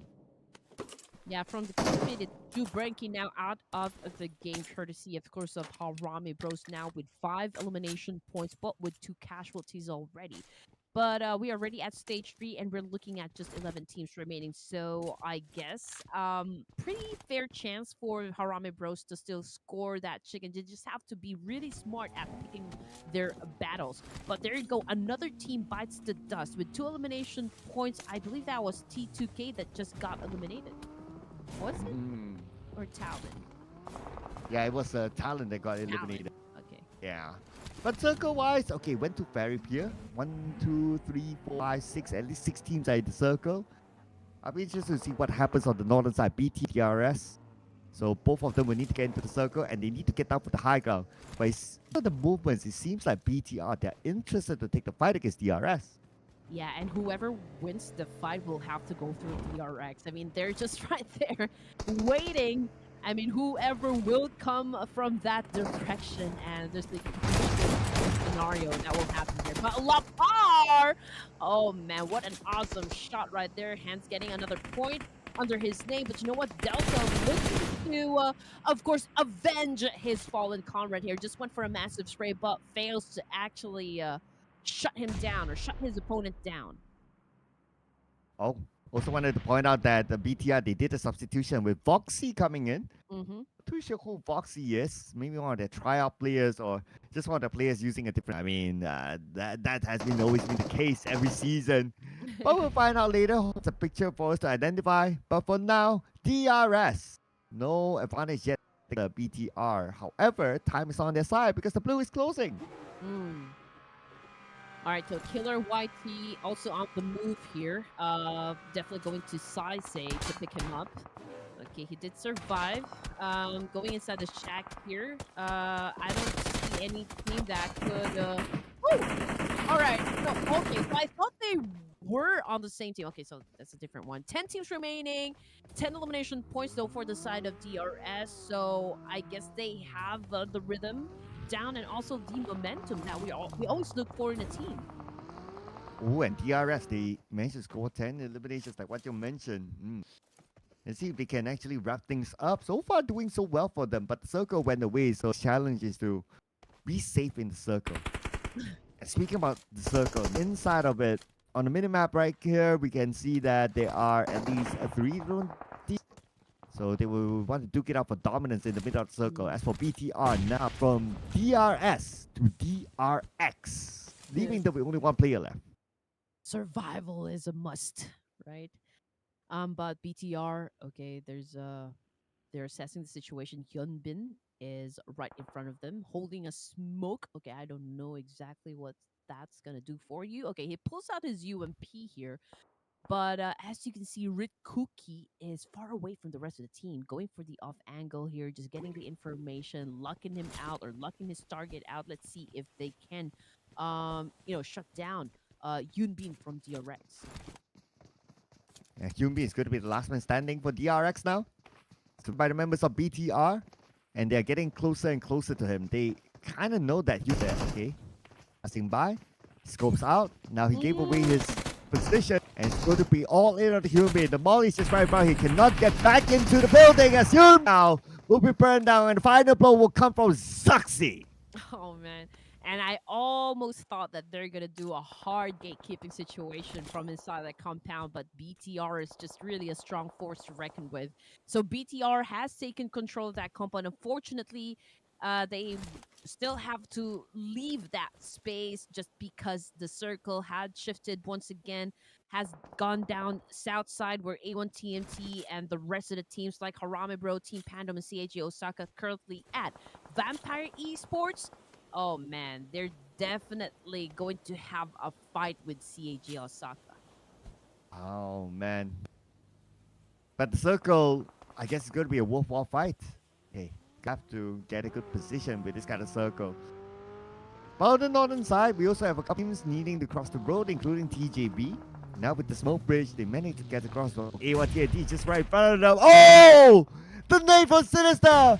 Right into the lungs, knocking it down immediately. And he will be taken out by Sinister just like that with the UMP. Other members of DJB will need to seek revenge, but Sinister, wait a second, he even needed himself. Yeah, Rowdy getting some help there from BTR. I mean, BTR did open fire up against TJB, I guess shutting down some of their players. But let's see, BTR now going up against Team Pandom. Rick Cookie! Man, he's on the ground. A good spot there coming from Aku, right? And unfortunately, more players come from Team Pandom getting tagged as well. But can they survive? Because DRS is also up for the challenge here, probably joining into the mix as well.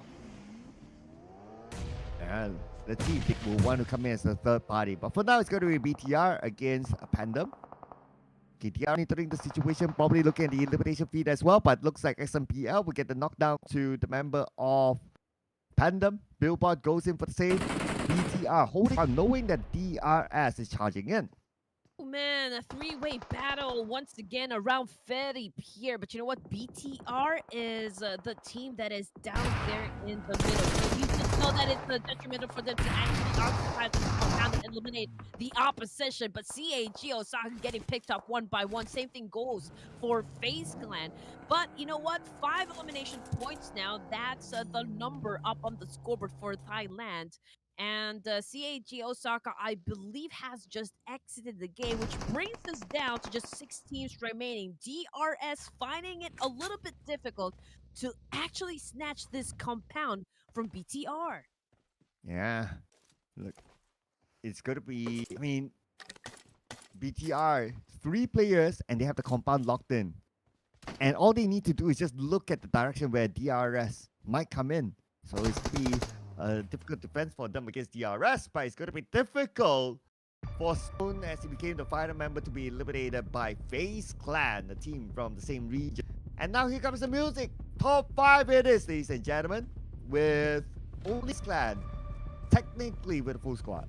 Yeah, the music that makes us all scared, that makes us all bite our nails and keeps us at the edge of our seats. Now, final 5 teams, ladies and gents, and it looks like FaZe Clan once again dominating the chart. Their biggest chance to score that winner in a chicken dinner.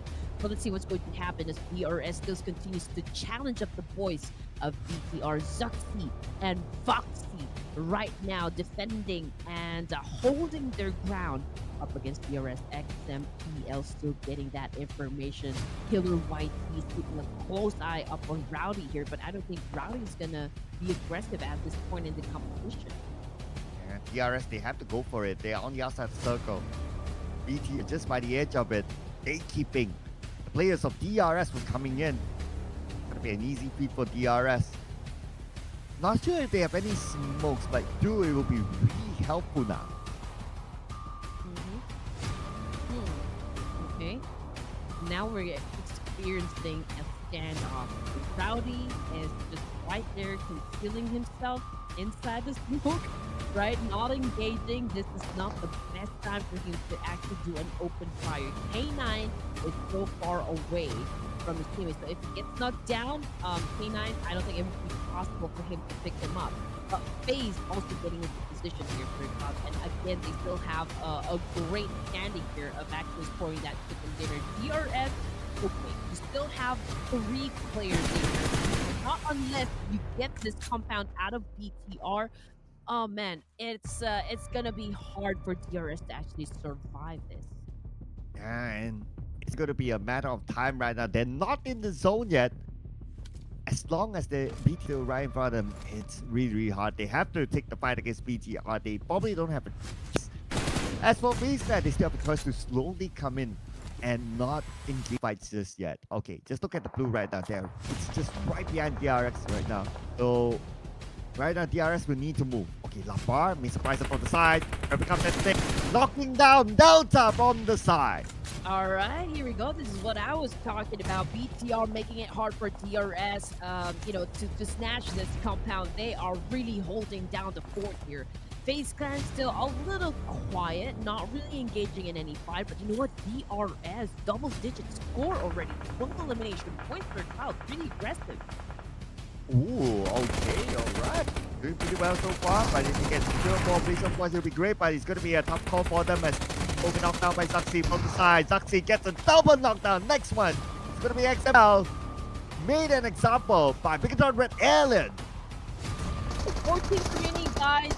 DRS, no chicken, no problem. I mean, we're talking about 12 solid elimination points, and now HARAME, bro, Emma's getting flushed out of that track by FaZe Clan nonetheless. 7 elimination points for the team, and just look at that. Onsen, if I'm not mistaken, yeah, I hope I read that right. I don't think I butchered your name, but yeah, 5 elimination points for this one player alone, the most number of kills. So, they're doing pretty great. They have been consistent from the get-go, and man, we're just waiting if they can play their cards right. They can probably bag the chicken here. Yeah, okay, not gonna jinx it, not gonna jinx it. Let's see. Oh, Lapa knocking down Torres, the IGL, but then again, Onses is in a position that can pick up in Torres, so he should be able to reset. Shouldn't be a problem right now. And the bigger problem will be for maybe A1 TMT, because they have that one player on the outside still, and he's being pinned down FaZe Clan.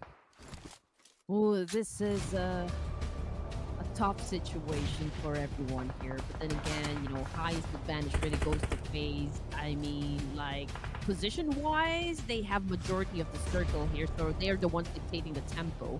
Onsen flushing out K9 from that attack as well, while doing a massive spray up against Zuxi here from across the field.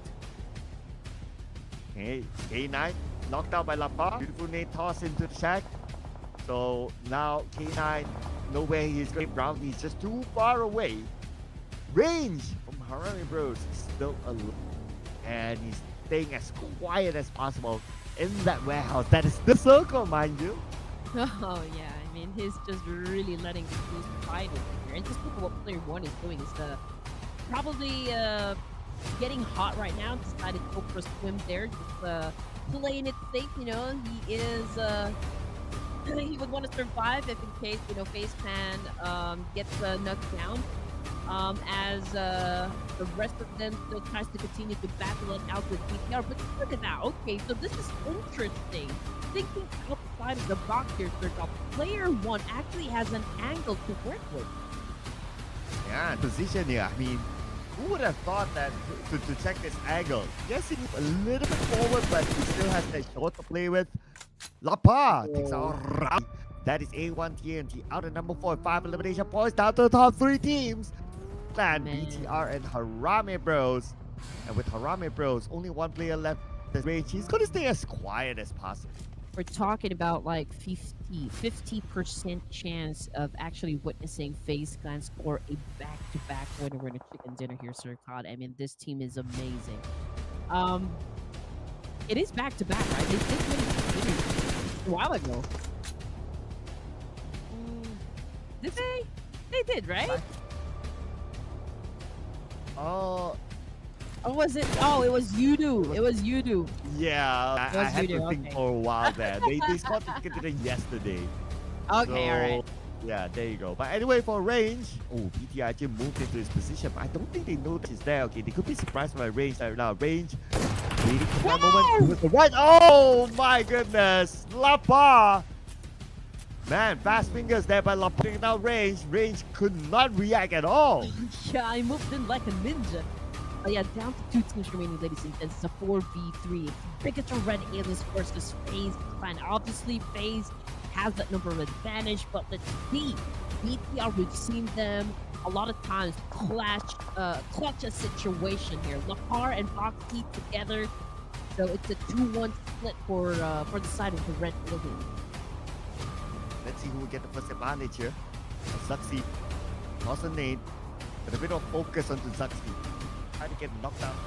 2 nades plus across, but not connected. Zuxi gets his own nade onto Mela. Mela move away, not a single scratch. And FaZe also has their vehicle still, so I same thing goes with Bigoted Red is this is already stage 8, and all they're doing right now is really exchanging some nades here. Nobody wants to go for that hard push just yet, so perhaps we're waiting for stage 9 to happen. You know, the circle will probably shrink in just a few more seconds, so I guess we'll just have to wait, guys. Well, yes, for stage 9. Stage 9 right now. This is where the zone will entirely close onto all these, and this is now the timer ticking away. 2 minutes 30 seconds before we see the zone will end everyone. But of course, with the ending before that happens, for sure, as all the teams will be forced to move out from their comfort zone. Ooh, all right, here we go. Vince picking up that nade. Oh. Good. He just threw it. Can he be on point this time? Zoxy was able to dodge that attack, but can he get lucky still? Man, he keeps on dodging those attacks, which is amazing. Lapar, not even damaged just yet, but just look at that. The exchange of nades coming from one of the teams here. We don't even know who will win the fight. Okay. Ooh, a little bit of a short range nade there. That fell shot for BTR. It will not connect at all. Lapa went down to player 1 again. Moment. It's going to be 2v3. As Voxy will be burned out as well. It's going to be one more for the side of BTR. That's still FaZe Clan will go all in onto him to wrap things up. But Zuxi will not go down without a fight. Takes out Melon. Point at least before he potentially may go down. And it is FaZe Clan to take home the chicken dinner. This is chicken dinner number 2 for FaZe Clan this season. Hey, FaZe Clan again with a chicken dinner, ladies and gents. Talk about consistency.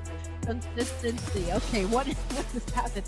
Okay, talk about aggressiveness. FaZe Clan is definitely showing up for FaZe Clan matches. And again, I think what made it possible for FaZe Clan to actually win the fight is the fact that BTR are all together, or we're all together in one spot. That is why it was easy for FaZe Clan to actually throw a lot of nades and just really be on point at where the nades should land. But FaZe Clan, they're pretty scattered around the circle, so they were the ones that actually dictating the pace of the game.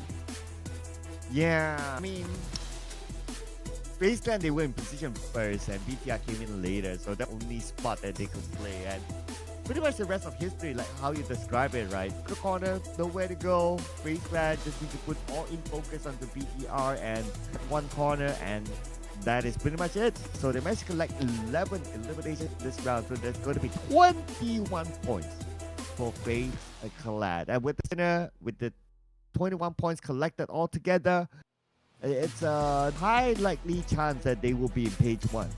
Oh yeah, definitely, absolutely. I do agree with you, Sir Khan. I mean, even though they weren't able to secure that winner with a chicken dinner, with the amount of elimination points they were able to gather for this round alone, BTR definitely improves their overall status in the rankings. Now, as for the teams to watch, this is the second Erangel that we have so far. We've got FaZe, BTR, DRS, and HARAME, bro. And I'm just so proud. I'm just happy with the fact that, okay, HARAME, it might be a little bit of a struggle for them to secure a chicken, but when it comes to like getting those elimination points, they can still do it. And we're going to talk more about that later on. For the MVP, we've got Lapar, 7 elimination points, half of the team contribution, and 1,014 damage output. So this guy, again, not the stranger at all when it comes to like always being picked as the MVP in any tournament. And besides La Paz, Zuxi is definitely no stranger to the PUBG Esports world. Ever since back then, the PMCO era, one of the first world champions in PUBG Mobile. 6 eliminations that he came out with, and followed by Killer from DRS with 6 eliminations. I thought they did pretty well in this round, but situation did not forbid them to get into the circle, how the circle is. And of course, here are the points here, 21 points for FaZe, 20 points for BTR with 14 whooping eliminations. And also, let's give kudos to A1 TMT. They haven't really been exactly, like having a good time when it comes to the matches. But at least, even though they did not score that chicken dinner, they were able to score a total of 9 points, which I think is a decent number. Not so much in terms of aggressiveness, but I do know the fact that A1 TMT can come back stronger in the next rounds to come. And as for the stats, and this is what we always look forward to, Sir Cloud, the amount of throwables used per match, and this is a whopping 280 for close to 300. Yeah, we're used to seeing like plus right across a lot of games, and this is one of the rare occasions that we're almost at 300 throwables used. So yep, exciting round it is, explode everywhere. Overall rankings wise, alright, with FaZe Clan netting that chicken dinner now at number 4. And this is as it is, ladies and gentlemen, because all the teams at least played 6 games. So HORAA Esports is still on top by TJB, and then we have Falcons Force at number 3. But FaZe Clan, they're knocking on the Falcons Force right now with only 1 point that separates the two of them. And only goes to show that chicken dinner is really just, like bonus points. Because HORAA Esports, they only have 1 chicken dinner, but they are sitting at the throne right now in the zone, baby. Okay, second page, DXAVIER, DRS Gaming with 38 points, and they moved up 5 ranks in total, which is pretty amazing. And then we've got A1 TMT moving up ranks as well with a total of 24 points. They are currently at number 16, but again, plenty more chances for them to push and break their limits to improve their overall status. I can say the same with Alter Ego Eras. They've managed to put themselves onto the second page. Now we're waiting for them to just power through and show us consistency. And after that round, Vampire they pushed out of the top 16. Now they're number 17, but the points are still not that far. Still catch up for sure. As for the other teams, All Gamers, AS88 and Reject, the only teams with a single-digit score at this moment. They need to find a lot more points here because the gap is now starting to widen between them and also at least the top 16. So they need to bring in the points here as we will be heading on to a break, ladies and gentlemen. When we come back for the next round, we will be inside of Miramar. So do not go anywhere. See you guys in a bit.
welcome back to the Ruthless Invitational Showdown with me, Red Queen, and of course, the amazing Sir Cloud.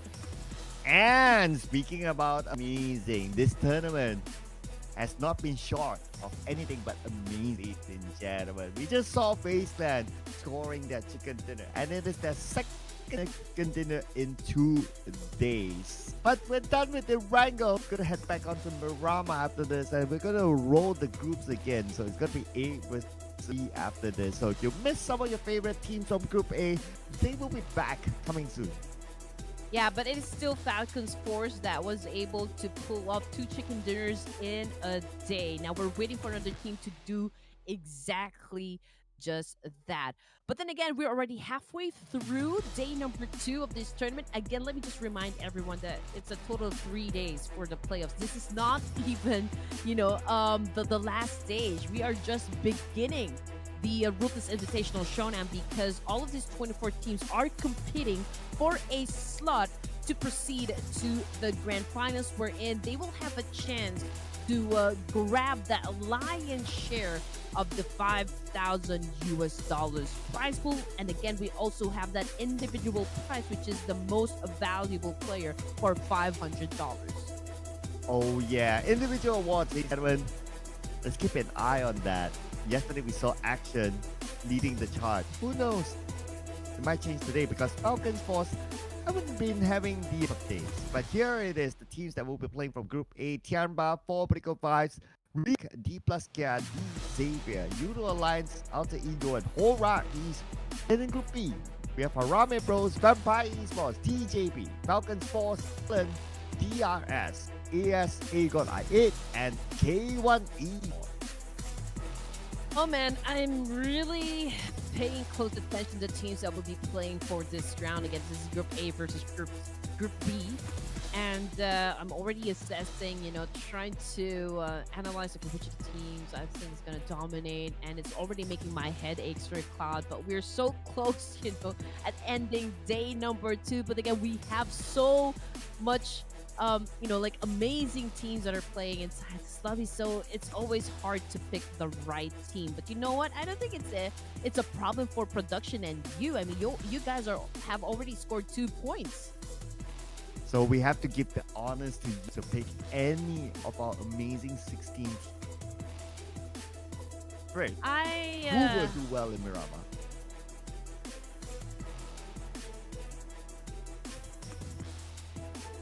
I will pick a team that I haven't picked before.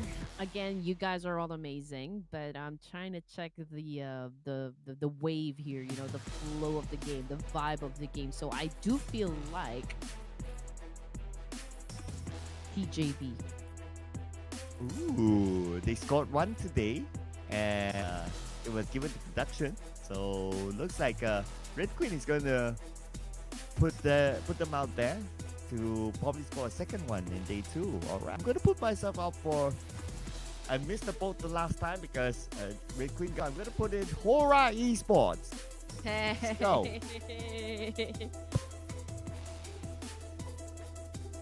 And man. production took DRS, of course. DRS. By the way, production's big fans of DRS. Just say it. Like they have a DRS hoodie. Man. I would go for roles if we're gonna be talking about like one Nepali player. I'm a fan of roles. Ooh, rules. Okay. Hey! He does have a good fan base, yeah. Hey, don't take a screenshot or don't record this in any. Oh, don't show this to him. But anyway, yeah, we're gonna start the match, right, Sir Cloud? 4th match today. Again, don't forget to show your support to your favorite casters. It's at Red Queen Andy and at Sir Cloud MY. We're easy people to find on social media. Just type our names in the search box, and our accounts will definitely pop up. Yes, and we are popping up in the following round, which is Miramar, ladies and gentlemen. We go with Group A versus Group B. And in case you don't see your favorite team, just a reminder, because we're rolling through the group, they might be playing in Group C, and they'll be back following round. But without further ado, let's head on to Miramar. And here we go, ladies and gents. Again,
it's already an altercation with another team.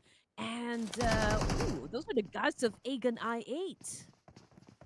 Ah, here we go. The fight inside of Lost Wilderness. And DXAVIER is coming in. Okay, they will not shy away from the fight with a one advantage. Looks like Yon, he takes it back, but he's being shot back from behind by Paragin. Balak gets one of the shadows. 50-50 trade now. Paragin is not the only active member for DPLUS. Well, he's up against a 3 from AS Aegon I8. Oh no. Big, huge clutch here. If he can pull this one off with the AK, Wow. he gets one. He gets two. Can he get a one? But from the other side is Jimmy OB. Oh man, Jimmy, not like this. Come on, man. Come on. Is this Gohan? Adult Gohan? Yeah, I believe this is Gohan. But anyway, yeah, IQQ, Dragon Ball Z skin here. Let's see if he can turn into Super Saiyan, but no! He tripped! He tripped, and Jimmy now has the advantage of shutting down Fellag. And there you go, ladies and gents. We've seen YOODO Alliance going up against DXAVIER, but you know who had the last laugh? It is Malaysia's YOODO Alliance. Man, they're still bringing in momentum from their chicken dinner before the break. And here we go. YOODO Alliance picks up 3 points, 4 points back. Okay, back on to Picado now. Now that we have Harame Pros and Vampire Esports both played, they happen to be the same, by the way. So again, we're back into the Picado fight. But keep your eye on the elimination. Alter Ego is busy with K1 Esports. Okay, so this is like countless fights already between Harame Bros and Vampire Esports. We've seen Vampire Esports eliminate Harame. Likewise, for the side of Harame, now they are in a battle, engaged once again inside Miramar. Now, we're not seeing any hard push just yet from Vampire and Harame Bros. I mean, this is the part wherein they try to gather as much information as they can, but we can see like a 3-1 split from the side of Vampires. I think the same goes with Harame Bros because we can see one of them is actually on the rooftop, right? Just taking all the information, trying to see the movements of their opponents here. But you know what? With that peak, Sir Cloud, Federalis just exposed himself to Vampires. While we go through this Mexican standoff, I just want to point out that in the comment section, I noticed that Edmund also, he said that if YOODO Alliance gets the chicken dinner, he will go ball. So we're gonna lock that in, ladies and gentlemen. If YOODO Alliance gets it, we're gonna go in for a manhunt. We're gonna make sure that he actually does it. Yeah, and Sir Cloud will definitely make sure that it happens. But yes, few minutes into the game, again, it's DXAVIER and Aegon I8. Both teams already out, early elimination, so that is not good at all. But Aegon I8 did exit the game with 3 points, but DXAVIER only with 1.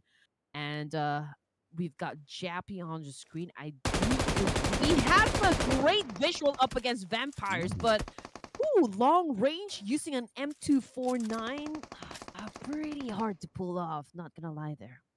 Yeah, and he was not able to get a knock onto anyone from Vampire Esports.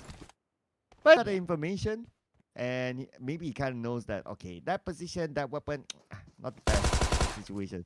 But Emas, on the other hand, he saw what Vampire Esports actually move forward. Ravenclaw just right behind. He's a bit of damage on the right side.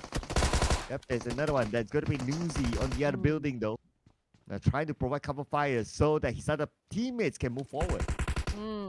Okay, so we are seeing like a trade-off between these two teams, but no one is getting knocked down just yet.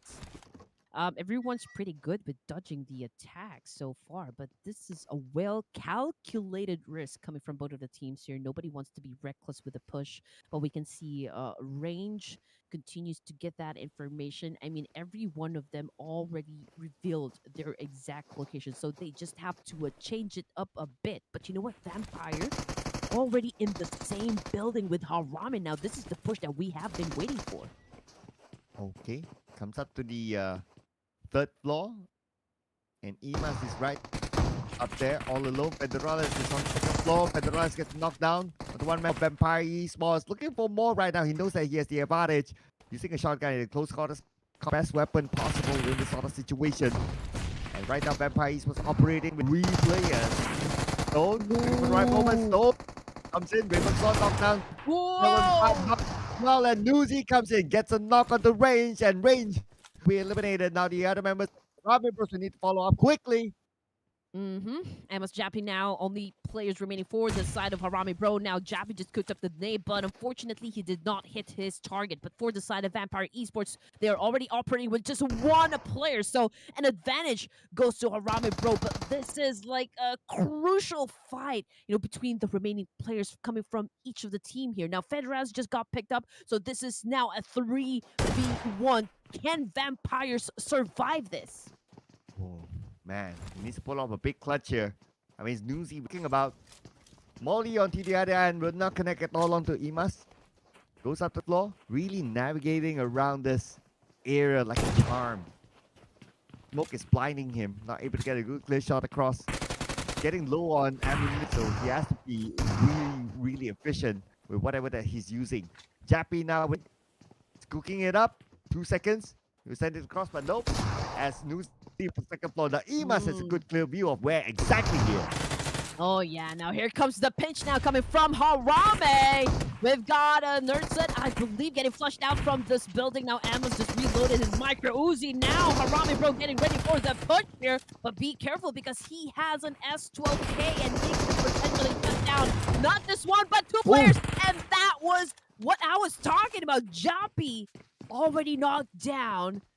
So they might have to do a reset here a bit. It is still hard. I mean, we're talking about Vampire Esports. Oh, okay. React that quick enough. Celebrate Newsy.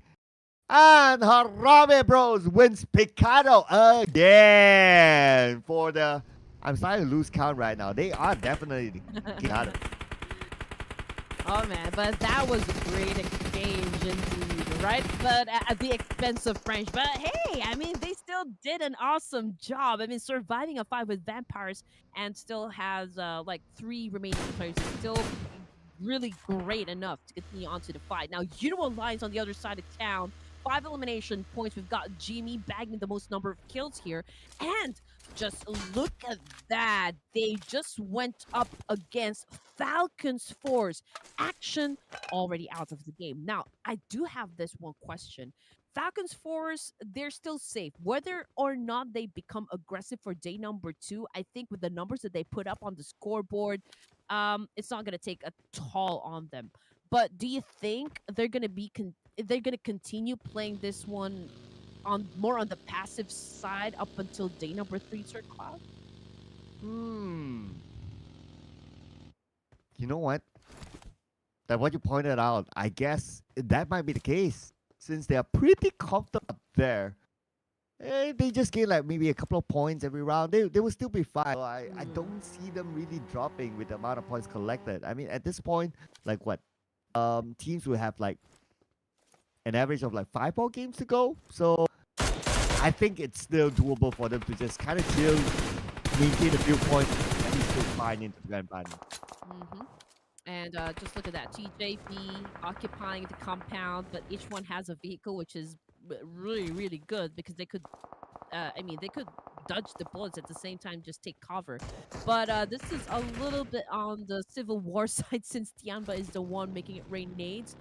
Just looking at the weapons here, so a couple of players from Tianba has a Mini 14. Now make that three, at least three players with a Mini 14. So DMR is one of the best weapons to have when playing in this map because of the fact that it is an automatic sniper which can shut down players from afar because this is again still a haven for snipers.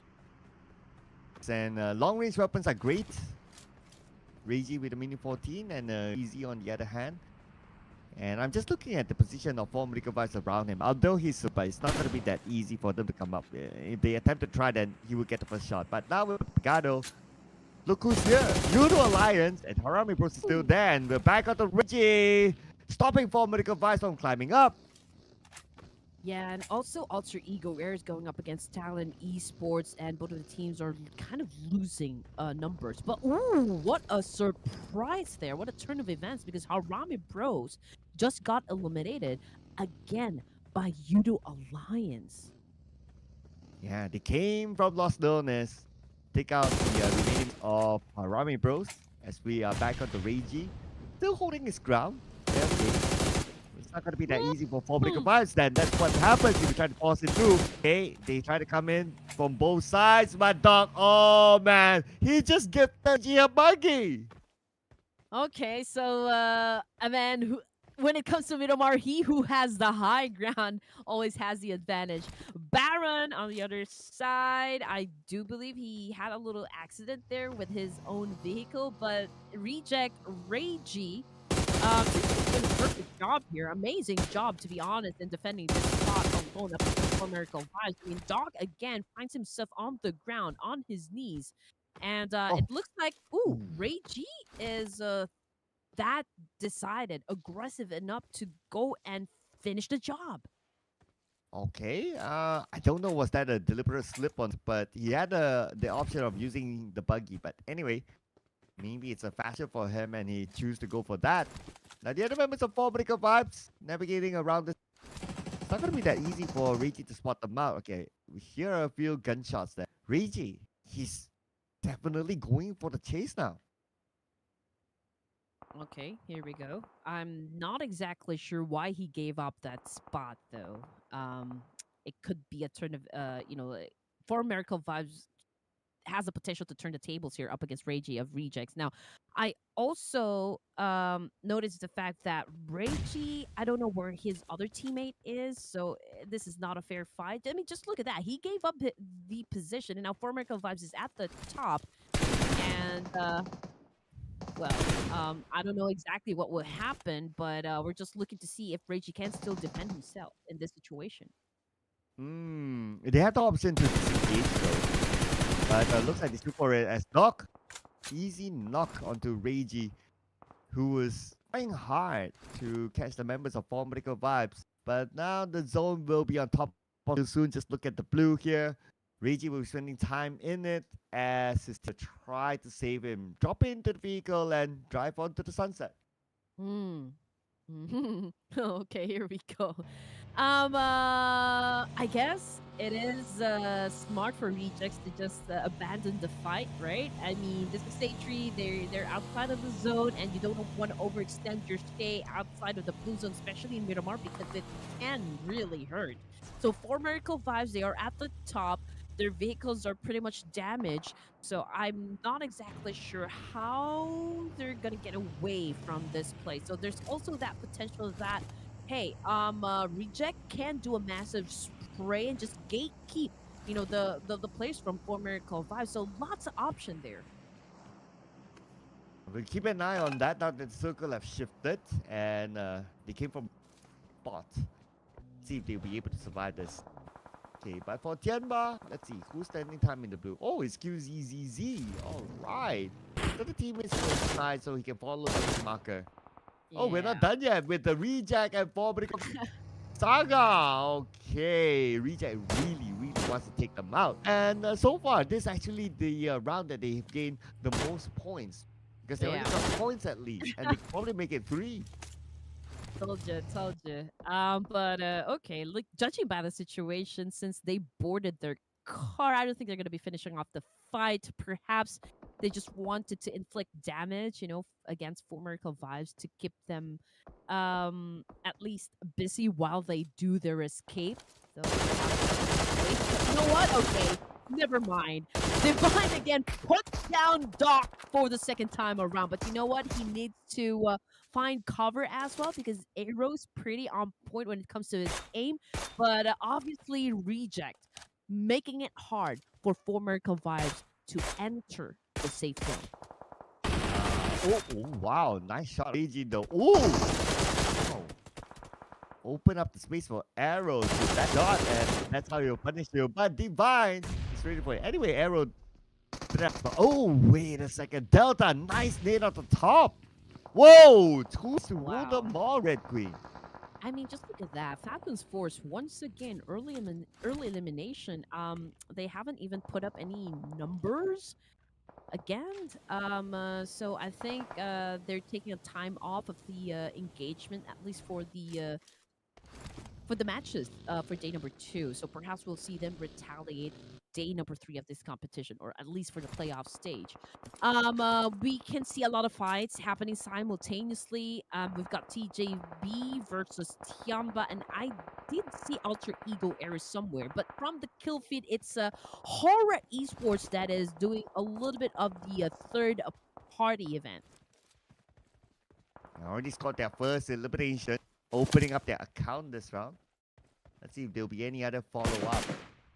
Looking at this terrain, look at how rough this terrain is. Man, so hard to navigate. And it's even tougher for Long right now. Look at how separated is he from his other teammates. So it's just a matter of time and who will get the point. Tianba, GG Bond, knocked down. Nice nade toss from the other side from TJB. Only one active player left. Okay, here we go. I'm hearing a lot of gunshots, to be honest. It feels like, I'm experiencing a fireworks display or watching a fireworks display. But here we go. Sky, one of the candidates for the most valuable player, now has his eyes at not just one player, but 2 teams here, right down below. And again, it's always the higher grounds that will always put you at an advantage with the remaining teams here. And just look at that. Sky making it rain, and Flower, he has nowhere to go, honestly. Oh, yeah. He's pretty much stuck there. The moment he steps out, Sky will be ready for him. If not, it's going to be no. It's a matter of picking his poison right now. There you go. Nate landed into the check to no fear. Now it's a matter of securing that point. Or just allow him to bleed out. And point will still go to HORAA Esports. But for Tianba, check it out by TJB with 4 elimination points. And coming back to no fear, he'll be the one to pick up his trophy. Yeah, we've got HORAA Esports really doing the math here. They're being very careful at how they approach this when they're scattered around Miramar. Really take advantage of all the angles here. I mean, one of the things that you can also do when you play Battle Royale is really hold off multiple angles, and that's exactly what HORAA Esports is doing right at this moment. I mean, there's plenty of teams down below, plenty of free points, so might as well take that opportunity. Wow, YOODO Alliance is on the rampage. 11 elimination points now for YOODO Alliance. Man, they are on the roll from the previous round that they played. They scored a chicken dinner. But let's see if they can overcome all HORAA Esports, or with the circle just move away, and the blue will do its work to force HORAA Esports down from this high ground. Honestly, I can say that Miramar is a strong map for YOODO Alliance, as well as for Alter Ego Ares. I've seen them really perform consistently when it comes to Miramar, so I do believe we're gonna witness once again the power of YOODO Alliance when it comes to the Barren Desert. But here we go. In the meantime, it's DRS versus TJB. DRS Gaming XMPL now picking up his teammate here, but going back to YOODO Alliance because they're so near with DRS, and they've managed to put up 11 amazing points. Down to 4 teams remaining. We've got YOODO Alliance, DRS, K1, and HORAA Esports into the mix. And this is already stage 5 with 55 seconds on the clock. YOODO Alliance. Now seems like they are having a good chance. But let's not forget about DR. Still a good spot as well. And they happen to be going up against each other now. This will be very, very interesting. And then that HORAA Esports and K1, they are monitoring the situation. YOODO Alliance now coming into the circle, DRS already inside of it. But it seems like YOODO Alliance have the higher ground advantage against DRS.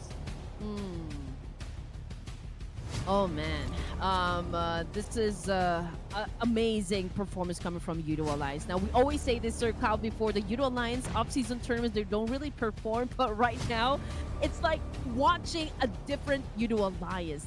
They're so, I mean, they're showing us their monstrosity, their tenacity inside the battlefield, and right now going up against DRS Gaming, just look at how aggressive they are gathering those elimination points. Oh. Counter from the lower ground and kick the point out of Oleo. YOODO Alliance quite spread out the circle. Move away from these two teams. And now Killer. Ooh, that nade onto the face. Takes a bit of damage there. Down to 50% of health. But DRS with other look nade onto the other side. Taking out Sleepy and knocking out XMPL. Oh man, here we go. 12 elimination points and they are still going for more. These guys are kill hungry right now for match number 4 in Miramar. Let's see what Analyst is going to do in this situation as he still goes up against DRS. Killer White still survives the attack. But you know what? Kalix says goodbye. Well, I wonder how is HORAA Esports and K1 doing right now. We don't have them on screen at all. They're probably on the other side of the circle. And YOODO Alliance will be a straightforward entry for them into the circle. Unchallenged by other teams as we don't on screen or on the minimap. Now K1 is on the northern side and HORAA Esports is on somewhere on the left side. But look at the high guy advantage that they still have. First time you gotta remember K1. The comment section might turn purple once again as HORAA Esports dominates stage number 6 here in Miramar. 4 elimination points for the team with 1 casualty. But you know what? 3 players, it is still doable. Now, YOODO Alliance being one of the most aggressive teams here, can they secure the chicken dinner?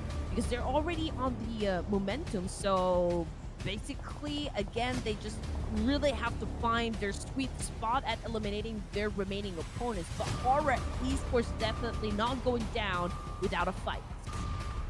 Every team taking their own corner now. Waiting for the next stage of the circle, going to be stage 7. Here's the position of all these teams. HORAA is on the left side, K1 on the right side, and YOODO Alliance on the south side. Now, HORAA Esports have the high guard advantage, while K1, they do have the compound. YOODO Alliance a little bit more exposed. Playing by the edge of the circle. Jimmy OP making a rotation towards the high ground. Moving towards the position of HORAA Esports. And Shoyu is going to follow up onto him. And want to take over this high ground to keep this advantage for themselves. Yeah, unless the zone doesn't favor K1, that would be the only time that these guys will definitely leave this compound. But in the meantime, I do believe YOODO Alliance will challenge up HORAA Esports at the top spot just because this is such a good location to get a lot of elimination points. Just look at Jamie not wasting any time there, cooking up a nade and throwing it up against them. 15 now, Sir Cloud. 15 amazing, solid elimination points for YOODO Alliance. Ooh, and assuming that they can take out everyone else, they can break the record of 21 eliminations in a single round for a team. So the record is up for grabs now for YOODO Alliance. And you can add 21 plus 10 points from the chicken dinner. It's going to be 31 whooping points YOODO Alliance. Wow. Oh man. But we can only imagine for now because we'll need them to do the business. Circle-wise, we went to the center. All the teams. Oh Oh man, this is a hard circle. But you know what? It does provide a little bit of a damage to the side of YOODO Alliance because HORAA Esports will now have to descend and give up the top position right there. And since their location is already revealed, right? So YOODO Alliance knows exactly where they will be coming from, which will make it very difficult for HORAA Esports to descend from the mountaintop. But YOODO Alliance, they still need to consider the fact that K1 is still alive and will be coming from down below. So if they are exposed to this China team, that could be catastrophic for the side of YOODO Alliance. So it's a matter of who will make the first move as well. But if it about terrain advantage, it still looks like HORAA Esports, and that's YOODO Alliance. They are interested to climb up the high ground. They want a piece of that, but by doing so, to fight against HORAA Esports. Okay, two players of HORAA Esports, Malik as well as Sky. They need to move forward, but depending on where they go, though, okay, they can still get behind to get into the circle. So, probably not going to be an issue for HORAA Esports if they want to avoid engaging with YOODO Alliance first. Okay, this is a tough situation. Pretty intense. No team would want, of course, I guess, give up the chance of scoring the chicken dinner. But then again, okay, YOODO Alliance is doing everything that they can to catch that winner chicken dinner. But at the same time, HORAA is doing exactly that. So it's hard to really call it out. But the fact that HORAA Esports is running out of space here, again, they're setting themselves up to YOODO Alliance. Oh, and there you go. YOODO Alliance is now king of the hill. And it's now YOODO Alliance and K1 who's over ground. But with YOODO Alliance overtaking by 8 corners and YOODO Alliance at the circle. It's going to be hard on YOODO Alliance for scoring the chicken dinner. Also, a record-breaking 20 elimination points. Oh my goodness, they're wrecking balls right now. K1 Esports, they know that this is like, the calm before the storm, before YOODO Alliance and K1 actually meets in the middle here. I tell you, does he know where Adelook is? This is really hard to call. I mean, just look at the stats, 51 and 48%. I mean, it's down there right in the middle. Again, we still don't know who will win the fight just because this is 3v3 and any of the team that gets one player knocked down, I think that would be the opening knock. That could really be the I know that the chance that would pave the way for a team to get eliminated. K1 to kind of stand a chance. They have to try to take out the off-angle guy from YOODO Alliance. I think first, if they can do that, they will just need to focus whatever that's in front of them. So without taking out Adelook, it's going to be kind of hard. But we may see stage 9 now that teams are not really moving, and K1 is still playing it very, very safe because they know that they can knock forward as long as Adelook is still there. All right, so let's just feel their heartbeats. I know adrenaline right now is on a high. We can see that both the teams now trying to open fire. This great information. Shoryu now knows exactly where to throw the nades just because KH1 opened fired up against Look. Okay, here we go. Stage 9 here. Start to close, and K1 will be forced to move. I mean, they are pinned down to the court. Where else are they going to go from here except forward? And both teams know exactly where each other players are. Okay. It's moved up, and that's their only chance to try to move a bit more forward. All right, so far we've got players still alive, but this is again the opening knock that I was talking about just a while ago. This will definitely pave the way for YOODO Alliance to secure that chicken dinner because still the players coming from K1 already knocked down. It's just ZWZ that is left to defend the team, and there you go, as expected. Pretty dominant from the get-go. YOODO Alliance wins Miramar. And there you go. Technically, it's a back-to-back chicken dinner for YOODO Alliance. 4 more than scored and Miramar. 1 more scored before the break. And YOODO Alliance not only scored 2 chicken dinners back-to-back, but they also broke the record for the most eliminations in a single round. That's going to be 21 eliminations. And out of all these players, show you the mid player have no idea who he is. Whereas Adelu came out with the most eliminations, and JP came out with a surprise to DXAVIER at the very start of this round. Came out with 5 eliminations for himself. Yes, and also we were kind of anticipating which of the teams here out of the 24 will pull off a back-to-back winner-winner chicken dinner, or at least for a chicken dinner. 2 chicken dinners in a day. So I guess that would be YOODO Alliance. They did win 1 chicken dinner in Erangel, if I'm not mistaken, now in Miramar. So 1 for each map, but this is a strong finish. I mean, just imagine how many points they were able to put up in terms of elimination. Again, the chicken dinner is just the cherry on top. And they had to work hard for it. Look at the travel distance, 11,222. They traveled a lot, and some of it almost 50% more than some of the other teams being compared here. DRS, HORAA Esports, and K1. DRS came up with a lot of elimination points. That's why they are up here on the 2nd place as one of the teams to watch. If only K1 they played a little more active, maybe they could have taken advantage of the fight between the 2 lines of Esports. But it is what it is, and it is what it is. Our MVP.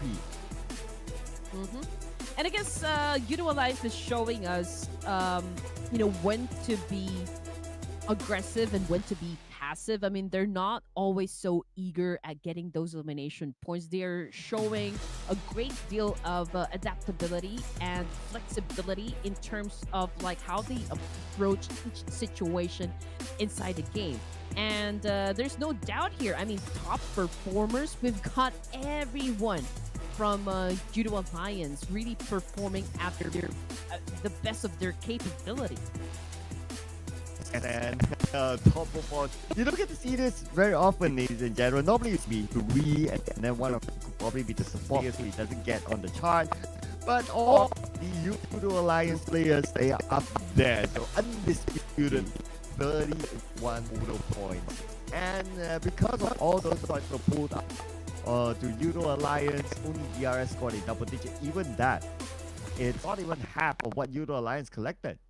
Yeah, oh my goodness. And again, I do believe that DXAVIER, as well as former Vibes, Vampire, Falcons, Force, they're taking a rest, at least for day number 2. I'm not even saying that they're not particularly interested in gathering elimination points, but I do feel like this is a reset for them, and we're gonna feel their tenacity, their prowess again back to day number 3, because whatever happens, especially for the side of Falcons Force, nothing's gonna affect their overall status. I mean, just look at that.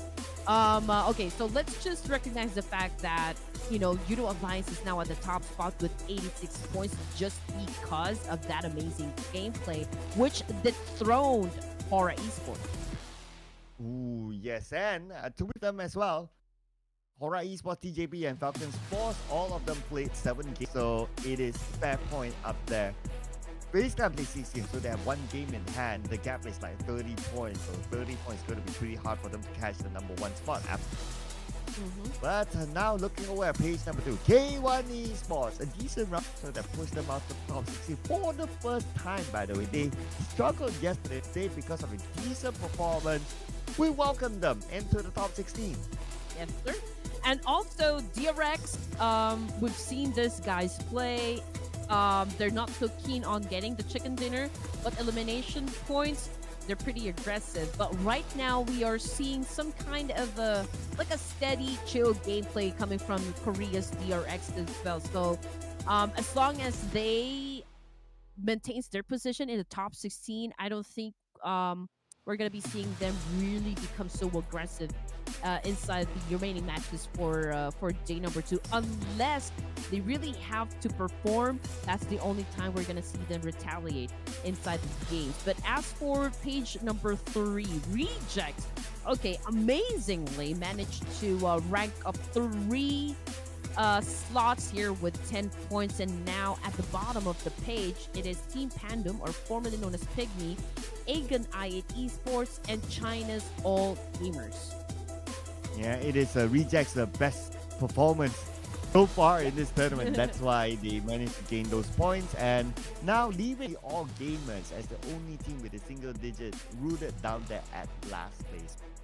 If you're on page number 3, it doesn't matter whether you're at number 20 or number 18. If you're on page 3, you're still eliminated. So you still need to put in the work here, ladies and gentlemen. When we're back, we'll be playing inside of Erangel. So do not go anywhere. As in, we'll see you guys after this.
Is it me?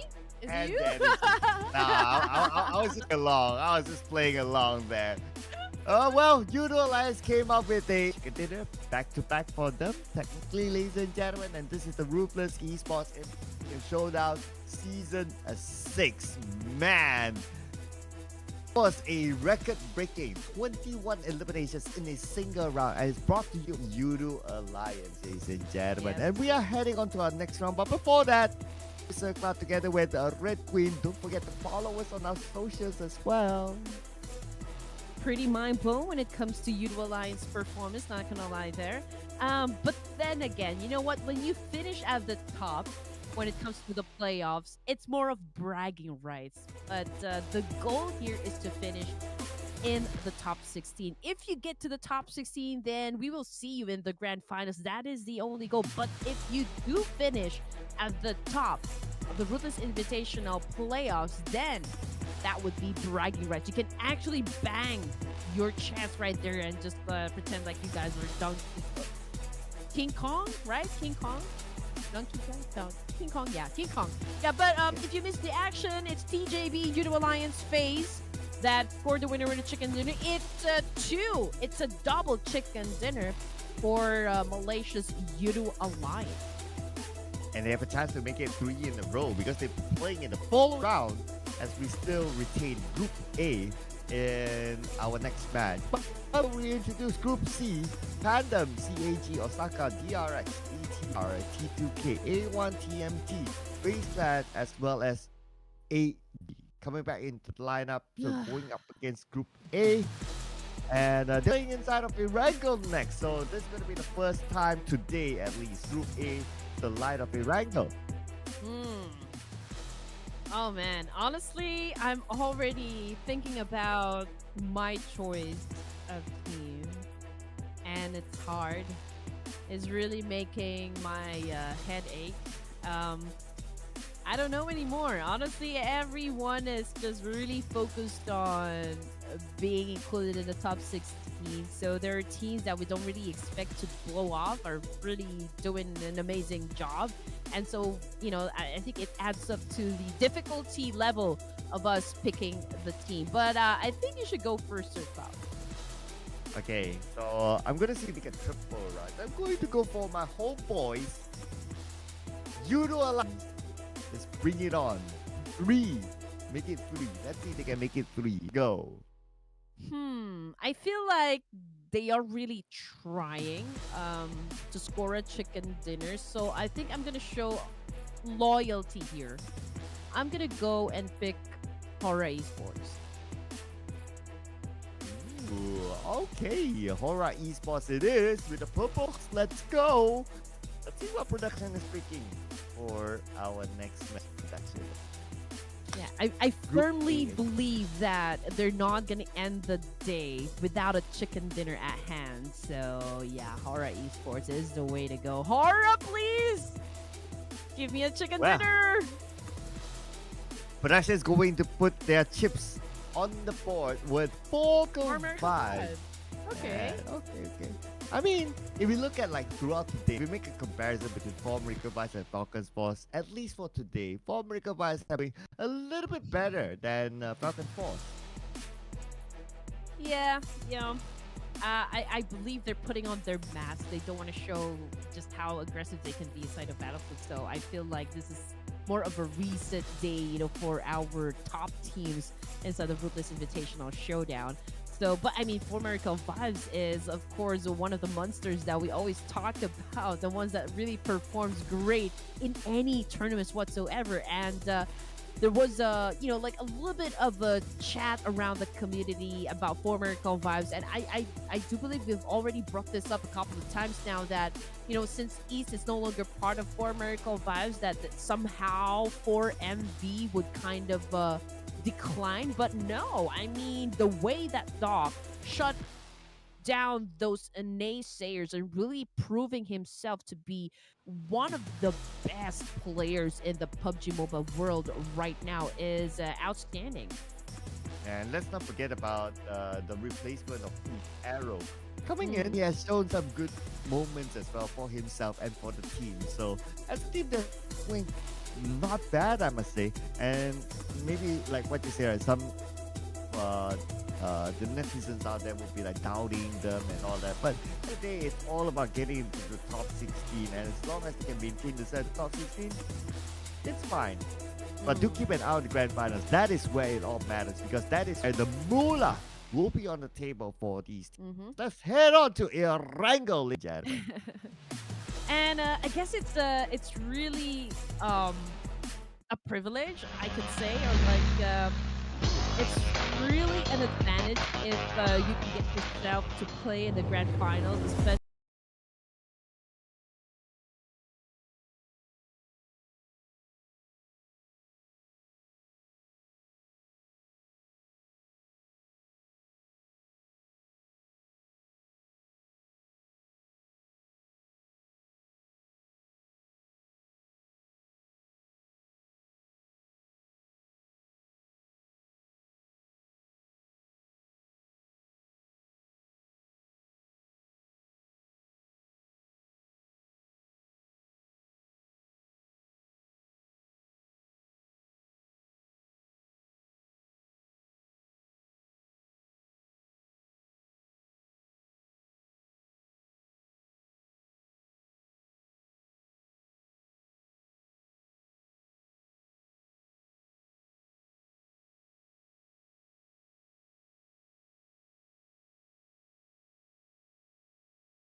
Flat out. This is not a good circle at all. But coming off the kill feed, DXAVIER again going up against CAG Osaka, Apollo, Nawoto, I believe already out of the game, and CAG Osaka, they don't even have any weapons. Lamborghini is just toying with them. I mean, he does have a double barrel shotgun, but you know what? Okay, CAG Osaka, Garnett still tried to put up a fight there, but 3 amazing points just for Lamborghini. Oh, and it's number 552 against Reject and YOODO Alliance. As YOODO Alliance will open up their account, get out Reiki as well as Sarah. Divine and Duelo will be the last 2 members of Reject right now. And 2v4, we've seen this before. It doesn't end well for Reject. We don't want to assume. We don't want to get ahead of the situation, but YOODO Alliance, I do believe they're on the roll right now. And in terms of like loot, I think YOODO Alliance has much better weapons compared to Reject. So again, all the advantages works on the side of YOODO Alliance here. And I mean, we're talking about 2 active members left for the side of Reject. So Divine really needs a divine intervention here, Sir Cloud. Yeah, without an intervention, I don't know how they're going to win this again. I mean, Reject, whichever early fight they have to take, they don't really do well. So the stats are against them as well. So I don't know about this. Even YOODO, like, look at this. They're taking the time because they know that Reject, there's nothing much they can do about it. Okay, Olio comes in, easy knockdown for him. And now Reject with only 1 more to go. And the moment I finish my sentence, Reject have been eliminated. Oh man, Reject's really not having a good day right now. Even during day number 1, I mean, it's it seems like it's really hard for them. It's really a huge struggle on the side of Reject to climb up ranks here for the playoffs. I mean, we still have another day tomorrow. This is already second to the last game for day number 2, so it's really gonna be difficult. It's really gonna be a challenge for Team Reject. But from the kill feed, it's a Team Pandem versus A1 TMT. But we're gonna check it out later as Alter Ego Era's Rosemary once again gets another point under his name up against TIANBA this time. Nice long range there. But look at the elimination video. Pandem and A1 TMT going on at it. That's right inside of Yastaya. But for Alter Ego, going for the crash onto TIANBA.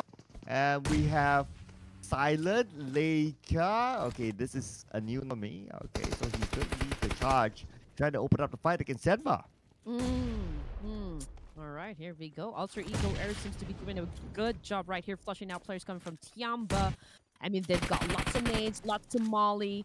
So I think they're doing an amazing job. And here comes now the attack coming from Boyce with an AKM. Oh. Unfortunately, he gets tagged with an S12K. Ooh, not a good push there coming from the side of Alter Ego Ares. But hey, the fight is not over just yet. So Alter Ego Ares still has the chance, of course, to revive their fallen teammates here. But what will be the outcome out of this exchange? Yes, it is Alter Ego Ares that wins the fight. But that was a close call there, Sir Cloud.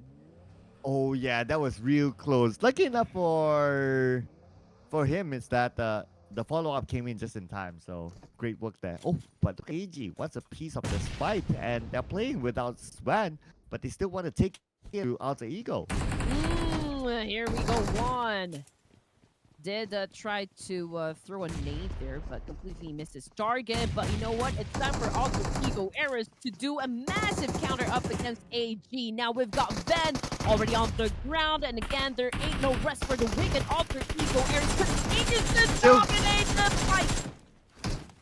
Oh, nice flank there by Boyd. Alter Ego 1-2 fights back to back, and with 7 points in the pocket.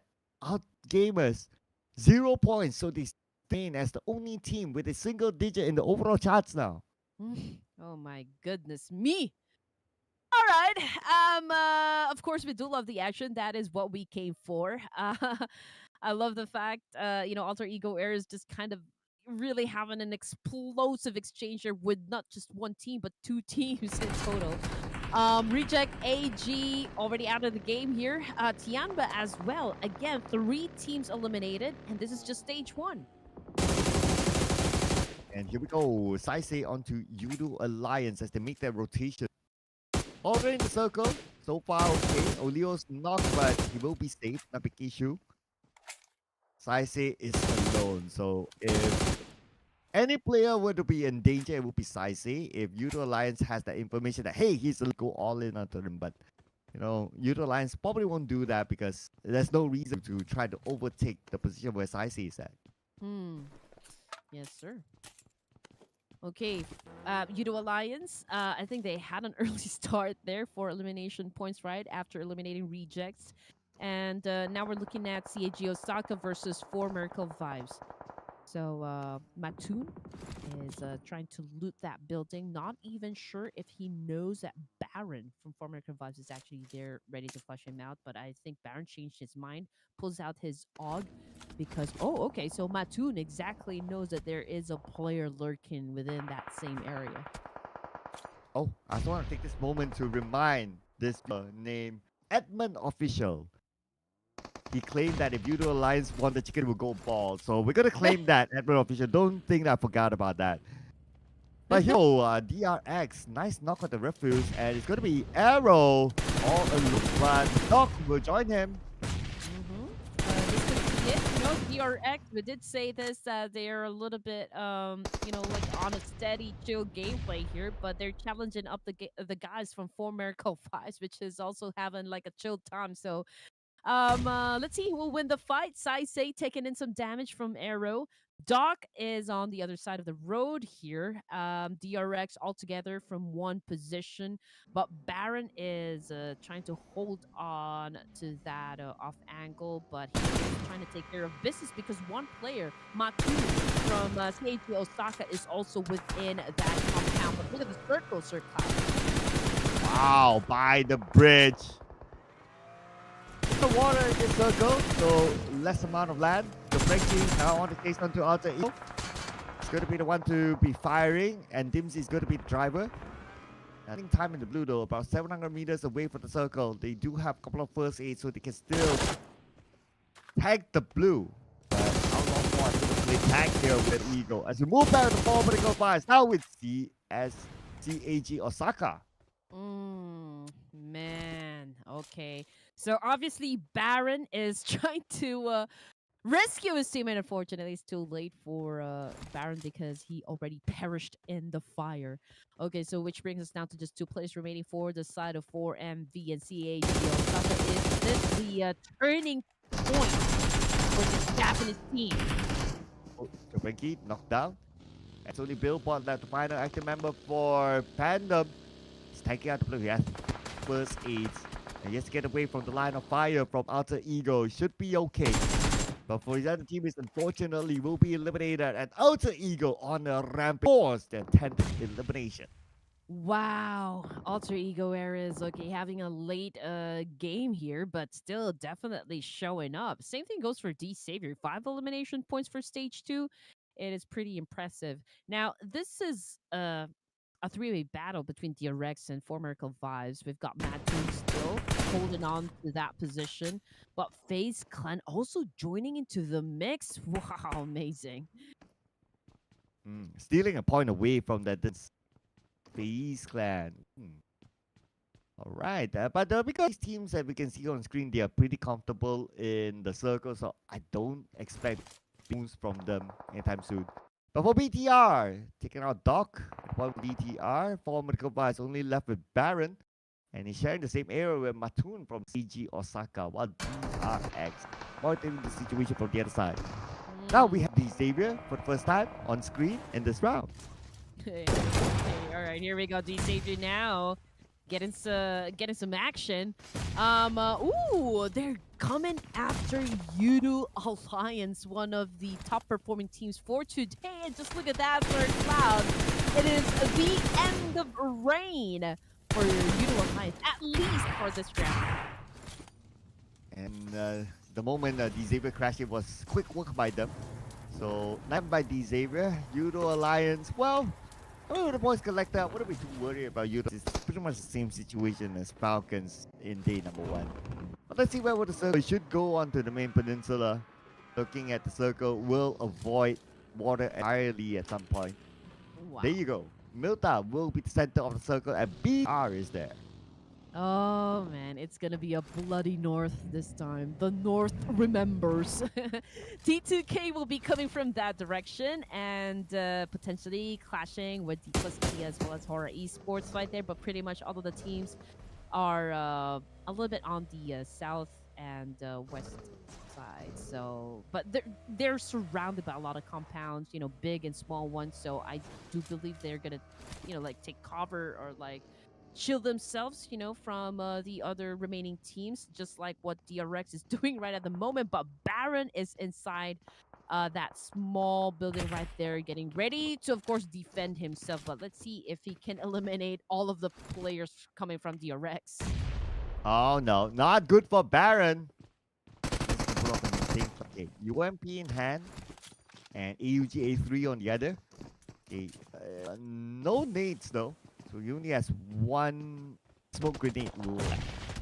Forces himself up to the rooftop, but he has to be extra careful as if not, he might be overexposing himself to PTR on the other side, and also DX. So it's a 3-1 split. I mean, 3 players are on a hunt to take down Baron, and Hyunbin is holding off that angle right there. So obviously, Baron cannot really leave that rooftop. Pretty much he is surrounded by a lot of teams and everyone is monitoring the situation. So there goes the attack now. Baron tried to jump off of that building. Unfortunately, there's really nowhere to go. So 4 Miracle Vibes just got eliminated from stage 3. Yeah, at the moment he jumped out, he didn't even have the chance to land and got needed. That is it for 4 Miracle Vibes. Down to the 10 teams, ladies and gentlemen. The DXAVIER. We do have Shadows all alone in the building right across Alter Ego. Now, if the circle moves away, he might be forced to come out. And that is where Alter Ego... But oh, wait, that's Alter Ego. Not interested to wait. They will want to go in and pick up their point. You know, every player, I believe... Oh, not everyone. Is using a different ID. And once again, so it's pretty hard to not know. Alter Ego Ares is playing with the main roster. But, yeah, I mean, they did manage to eliminate DXAVIER in that exchange, which brings us down to just 9 teams remaining. Just look at that. DRX Going for Mattoon this time. Mattoon is actually hiding himself from inside the smoke down in the first in the ground area. But yeah, obviously DRX will win that fight. Yeah, 3-1, pretty straightforward Russian by DRX. But will it be a straightforward circle? Oh, get the water. Sinister took a boat. Wow, avoiding all teams to dock himself around the area of Milta, perhaps. But the moment he docked, he's still away to the circle. And circle shifts up north. Oh, and look at where Sinister is. He's actually swimming from down south, and not exactly sure what the plan is here, Sir Khan. I mean, if he gets off, right, or he gets back to the shore, there will be a team waiting for him. So I don't know how he is going to survive that one, but we'll just have to wait and see because he is the last remaining survivor for A1 TMT. But the fact of the matter is, they still are, getting some points, not from the elimination, but from placement points since we're down to just 8 teams remaining, and you do get a point for that one. Yeah, they collect place on points indeed. And especially for some of the teams here, like Plus, like T2K, they definitely need points to be in the top 16. Same goes for A1MT. And with Sinister being the last player, very smartly used the boat to avoid all the fights to arrive in the area of Milta. Now will be the bigger question of how long he'll be able to survive. Okay, look at the map here. Sinister is still all the way down south there. Even docking himself here because he needs to be sure that Milta is clear for him to move in. Mm-hmm. Exactly. The case. Saw as continues to scout the place. I mean, just checking the situation from the middle of the circle there. BTR still takes control of Milta, not unless the zone um, goes out of that location. Then I think that would force BTR to move to another location. But there's a big chance that they will have to deal with DRX first before getting inside the circle. I mean, who knows? So far, everyone is just having, I guess, just really remaining in their spot at the moment and not engaging, not unless they have to. Yeah, everyone's taking this pretty chill and totally understandable because if right now you only gain one placement point. So for the most part, or for the most, that's There not you going to be enough. But for D plus, you need the points in, and this time I take out a member of DRX, a team that came from the same region. go. But that's going to be about it. So I guess that was a long range elimination instead of a scoreless combat.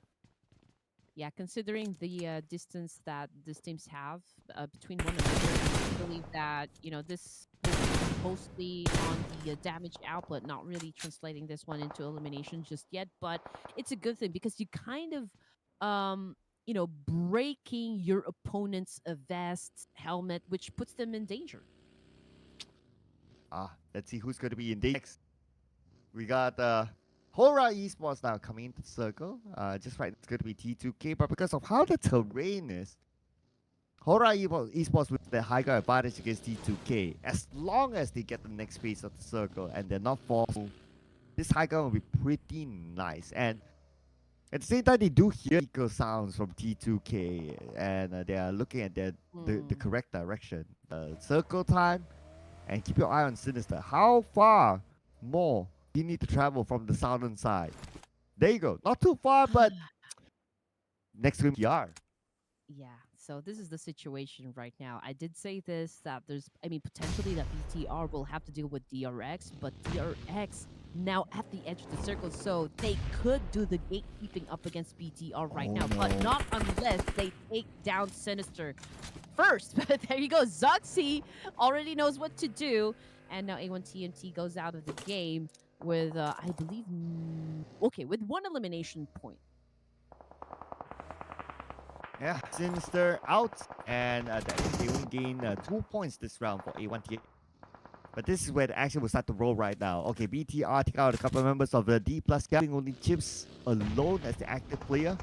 And DRS looks like they're going to crash BTR right now. They are in pursuit of them. As Boxy will secure that point into the pocket.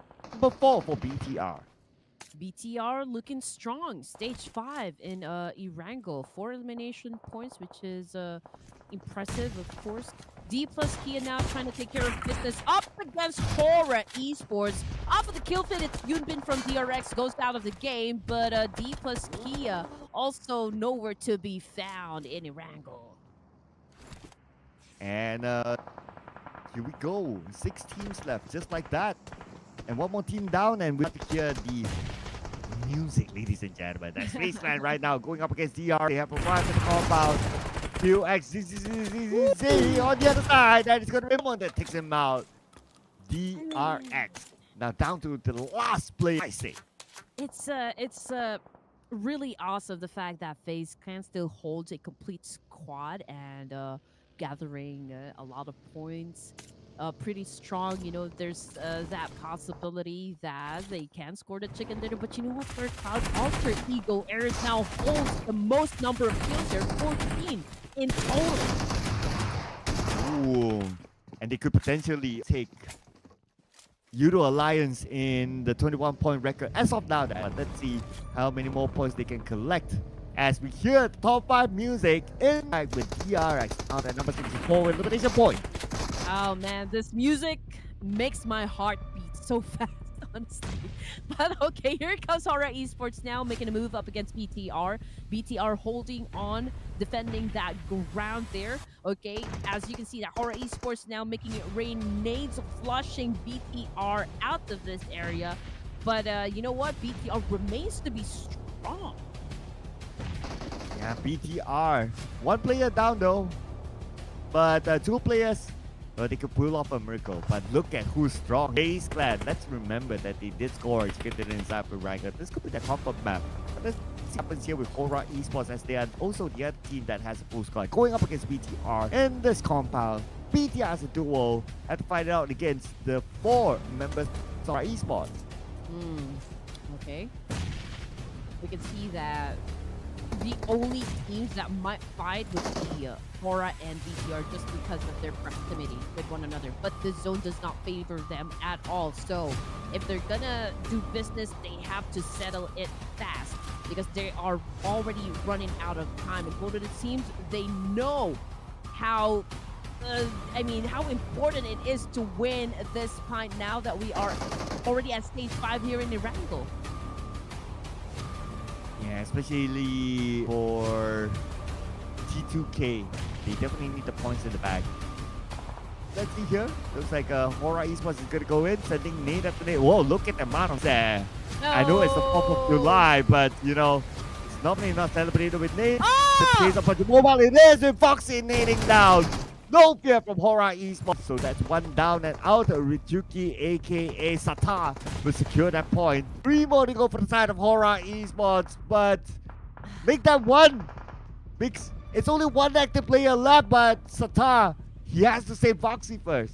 Yes, it's amazing how BTR is defending this house. I mean, the amount of nades being thrown their way, it was plenty, but they did manage to survive, and now they still have a chance to go up against HORAA Esports. But you know what? FaZe Clan capitalizing on this situation and joining into the mix as well. We've got BTR falling down on the ground 1 by 1. Same thing goes for HORAA Esports. Rijuki dominates the fight. HORAA out of the game. Oh yes, to reset quickly because Onsens for FaZe Clan has arrived. It's going to be a 1v1. There will be time to pick up Foxy. Onsens will be keeping an eye at the same time. The blue will put pressure onto Sata, tries to get away. Now gets onto the buggy. A smoked up buggy, in fact. Taking a bit of a risk in the rotation away back into the circle, but he has no entry point just yet because TA rules will be in front of him. Amazing defense set up by BTR there. It's incredible. Oh man, one of the highlights, definitely. Down to 4 teams remaining. BTR, FaZe, T2K, Alter Ego Ares, and again, Alter Ego Ares is on a rampage here. A while ago, I just saw the number of elimination points. It was at 14, and they still have the chance to assume more. But you know what? FaZe Clan is also showing a lot of consistency here in terms of getting the chicken dinner as well as getting those elimination points they need. Oh, here we go. Shots fired onto Momo. Momo will knocked down by Sata. Putting off his heroics here for BTR, being the last remaining member. Mela will be forced to turn back his clan. They still have 3 active players. Momo will finish out by Satar, and they are rampage because of that. 10 elimination points because of him. But Satar now out in the open, only the smoke protecting him. All right. Rose is just really being quiet here and not making his presence felt, but I do believe he just opened fire was that alpha of alter ego Ares. I mean, look at Rose just chilling like a villain there. I do hope that, you know, trigger discipline is at best.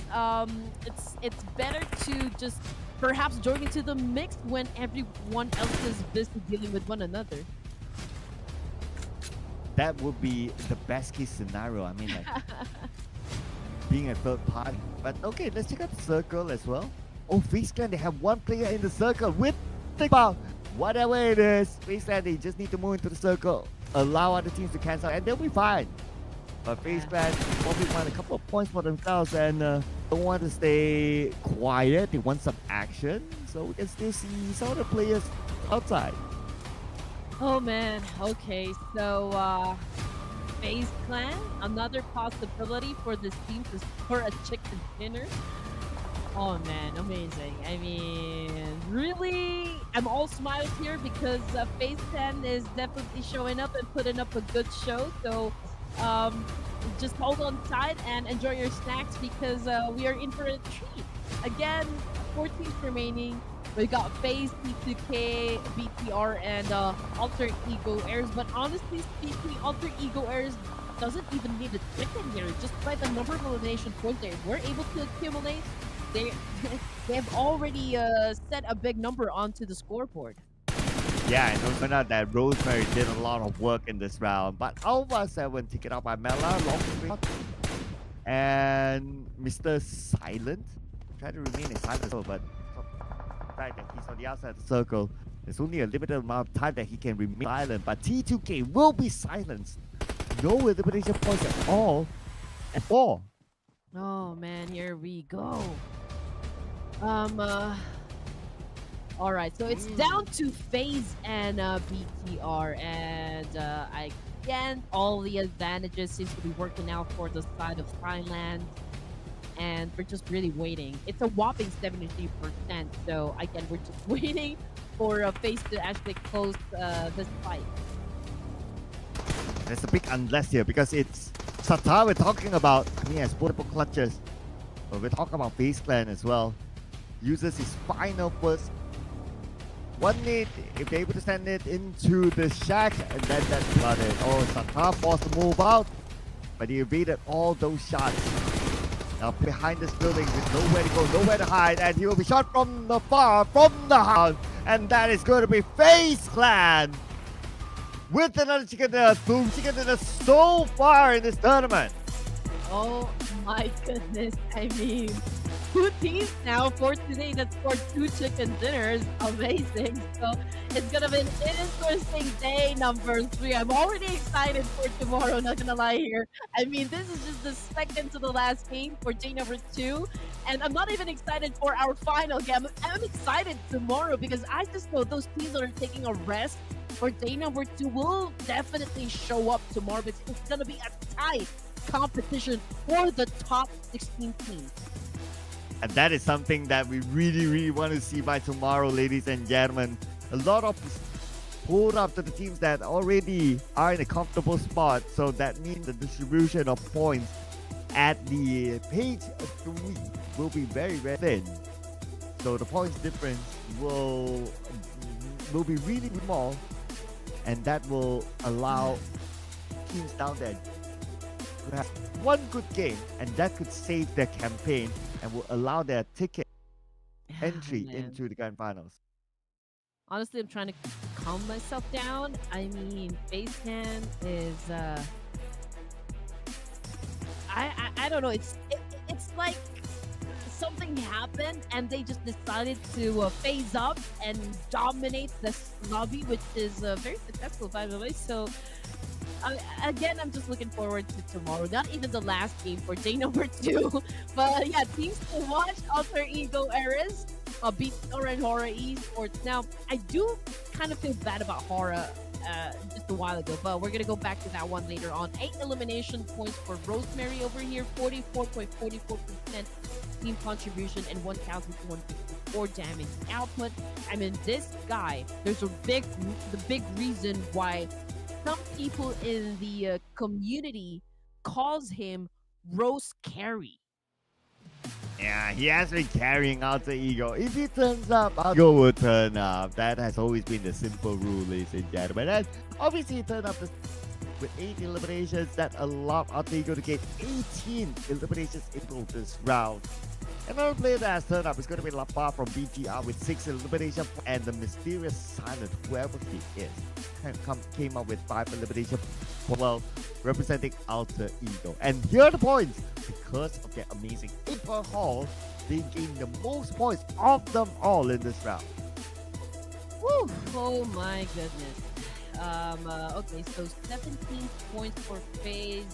They got the pick in, but they did not get the top spot for the match ranking here in Erangel. So in terms of like teams that didn't do good, it's well, Formerical Vibes, AG, RC, and I will throw in A120, TIANBA, and PHB Osaka. Ooh, okay. We'll keep an eye on that because we still have more numbers to talk through here. 12 throwables used. That's okay. I mean, considering that we have seen a lot of throwables within the like 200 plus is a blessing by now. 3 airdrops looted at the same time, and other than that, I guess 60 total eliminations. That means nobody ended up to the blue. But that's all with those stats. This is where all matters. The points, and Vibes is still holding on to the number 1 spot. Oh man, amazing grind coming from YOODO Alliance. 90 points, 4-point lead though up against HORAA Esports. But yes, HORAA Esports still continues to dominate. I mean, we're still talking about top 6 teams going to the grand finals, and landing at the 2nd spot is still amazing. FaZe Clan ranking up 2 spots here. I guess the top 8 teams that we saw just a while ago are the teams that really is sending a clear message that they're in it to win it. Yeah, and if you remember, like in day 1, BR had like 0 points for like 2 games, and right now they are at page 1. So, I mean, BTR is just being BTR. They're capable of things like that. But we also want to welcome A1 TNT Esports to page 2, now in the top 16. But that also means that a team will be pushed out. And the happen to be one Esports. Whew. Oh man. All right, here we go. Now, getting back to the topic just a while ago, Circle, I think it was a huge misplay or like a missed opportunity for the side of HORAA Esports because, I mean, they had all the advantages, right? I mean, DPR, they are cramped up in one position inside that house, and they had the opportunity to help them out, and they've been throwing a lot of nades. The problem is, no nade actually went through inside the house. That is why they failed to knock down even at least one player from BTR. And BTR used that advantage to throw or to counter the nades up against HORAA Esports. And the moment 2 of the players from HORAA Esports decided to actually push in, they caught a nade to the face, and that was the knock, the PDR they have been waiting for. That's why they won the fight. So, missed opportunity, but still an incredible gameplay nonetheless. And we give them some time to reflect on it, ladies and gentlemen, because we still have 1 more game to go. We're going to Miramar after this. So, as usual, breathe the time, ladies and gentlemen. See you guys after the break.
Oh, game after 5 matches. All right, we're down to our last game for day number 2 of the playoffs. So welcome back to Ruthless Invitational Showdown Season 6. My name is Fred Queen, still with the amazing Sir Cloud, and we are still your casters for this final round of the day. Oh yeah, we're coming down to the final game for today, and there's still a chance for teams on page number 3 to gain points before Judgment Day tomorrow from the side. Who are top 16 teams go on to the grand finals in January. This is a reminder on the schedule here.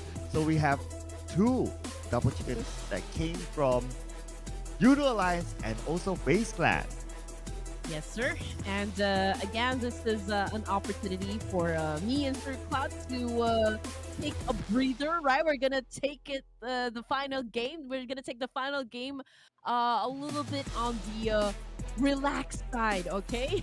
Because it has been, you know, a set of grueling matches from game number 1 down to game number 5, and now we're already at the final leg of the day. It's going to be Group B versus Group C. So we're welcoming back Falcon, TJB, BPE, HARAME Bro, Talon, DRS, Aegon, I8, and of course, K1. Yes, so Group A, they'll be chilling. So they will be retiring for today. We will see Group A tomorrow in the first match. So if you miss Group A, make sure you're with us on time, ladies and gentlemen. Same time, same channel. But will it be the same prediction from any of us, or maybe from Red Queen? Bring a coffee away. So the last one for the day. Come on. Oh man, okay. It's really hard. Oh my goodness. So it's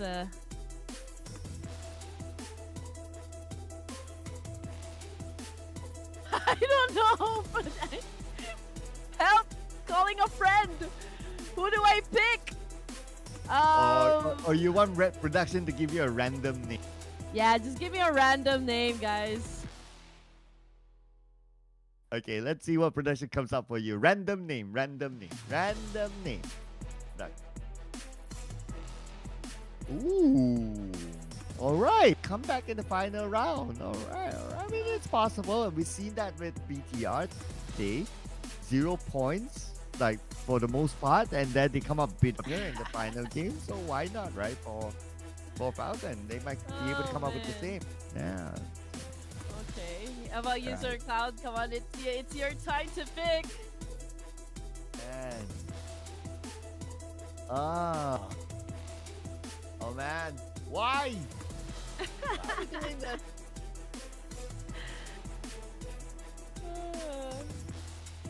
I am. The first thing that came to my mind without thinking much is HARAME Bros. Let's go. The Bros. Yeah. The Bros. Bam. They were in my mind as well. Yeah. Actually, one of the picks I wanted to go for, but Oh. yeah, I mean, we're gonna have our last game in Miramar, right? We've had our last Erangel, so yeah, this is a good nightcap, I guess. Oh, Vampire Esports. Okay, they haven't really been performing at the top of their gameplay, but still a good choice. Though they don't have the best of records with early fights against HARAME Bros in Picado, so I don't know. And this is the time where the tables might turn. So production is like, okay, this is the time tables will turn. So they're putting their faith into Vampire Esports, which is absolutely fine. I mean, it's a restart. It's a new game all the time. So maybe this is Vampire Esports with the revenge storyline against HARAME Bros. And the plot thickens. Of course, we do love plots, right? But I guess we'll find out which of the team is going to be pushing through up until the last few zones of the last match here in Miramar, because if HARAME and Vampire Esports will drop in the same area, then we're going to have a drop clash. Yeah. Again, for the 1,552 time. And yeah, the stats do sway towards HARAME Bros. I'm just saying. But stats are stats, you know. At the end of the day, it's really down to how they really execute stuff and all the other variables like what sort of weapons do they get, who gets land and things like that. So you know there will be some variables that could swing to the side of Vampire Esports, so they can potentially do it. So I know we're talking like the first fight between them, but of course, winning the first fight is important for them to set themselves for a potential chicken dinner in the round. You know what? Honestly, this coffee right here is not enough to keep my energy going just because of the number of amazing fights you guys have been putting out there. So, man, I will have to order the large one next time. Not This is not doing good for me. I thought you're off coffee. So what's the I story? can't. Have you seen these guys and how aggressive they are playing this tournament? Oh my goodness, I'm gonna need extra strength and energy here. Fair enough. Fair enough. I haven't had my coffee the entire day. No. Yeah. Not like I'm a must have coffee person. Nice to have coffee first. I don't mind a cup of coffee. I'll probably make one after this. Okay. But anyway, we're gonna get on to our game, ladies and gentlemen. So Miramar is going to be our final match for today. And so far in our Miramar matches, we have not got like those tucked to the corner sort of circles, Hala circle, like a Lost Ego sort of circle. We haven't got any of those. I wouldn't mind the kind of circle in our final match of Miramar. So let's get on to it. Without further ado, Miramar. All right, here we go. Again, I'm just excited.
The honest fight happen.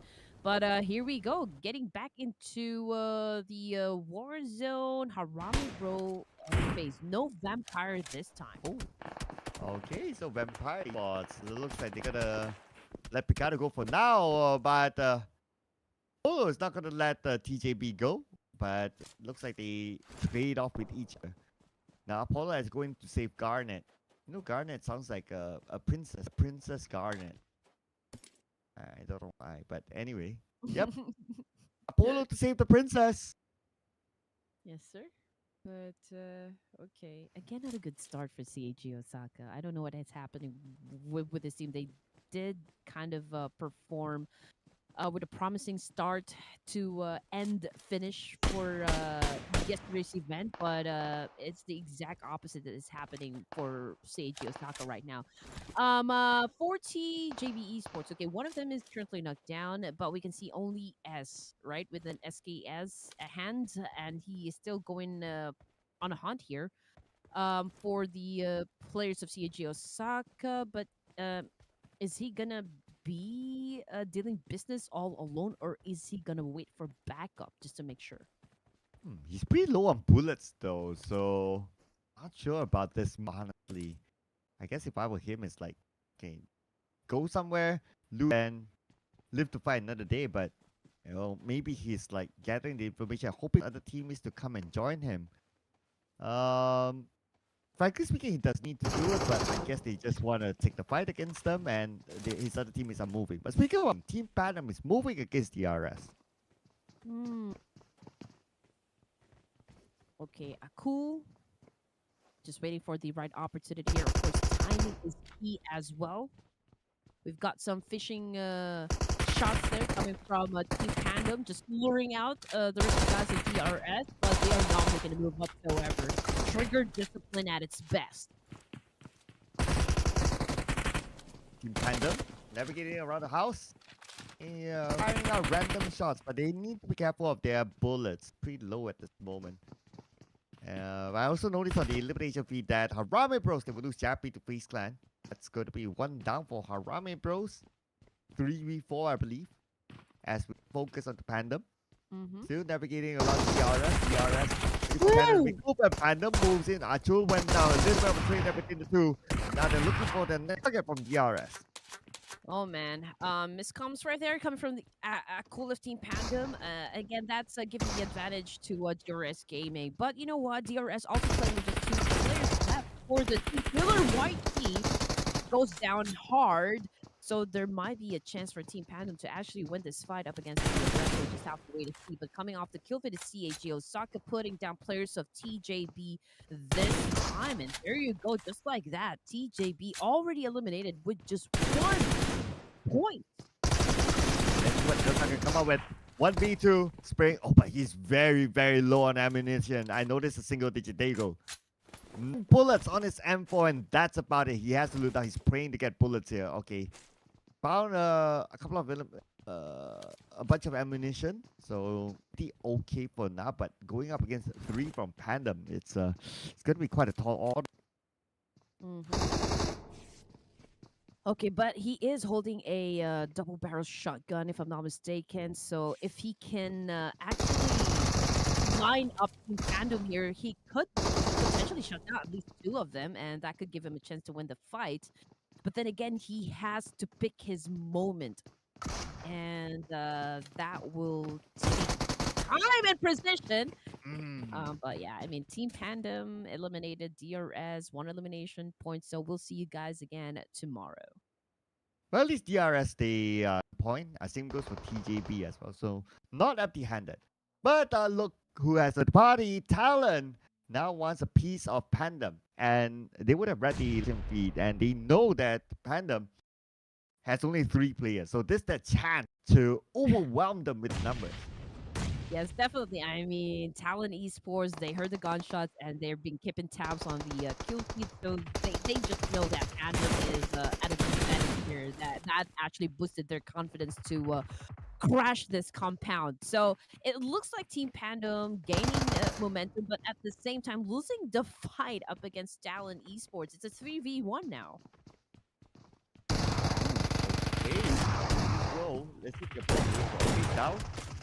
Team Z, 2 more to go. Jabranki's bleeding out. If you want to see me hit this quite quick, but he's pretty low at this moment, and it's going to be pretty hard to win it with that amount of health left. And there you go. Talon wins the fight, but cost.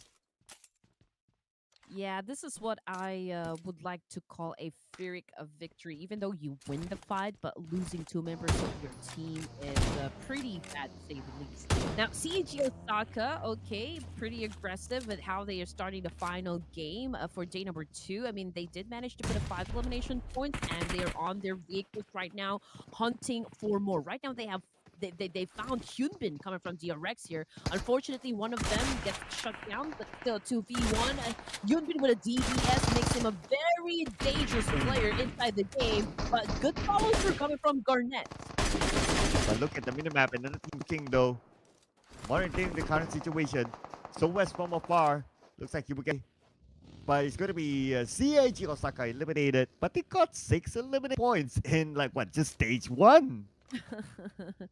But honestly, it's not enough. If you want to be I mean, part of the top 16, you have to be extra careful with how you approach every game. You have to make a series of good decisions here to score the chicken dinner, or at least accumulate a lot of elimination points. And CAG Osaka knows this one, and they will have to exert double effort for day number 3 to make sure that they secure a spot for the grand finals.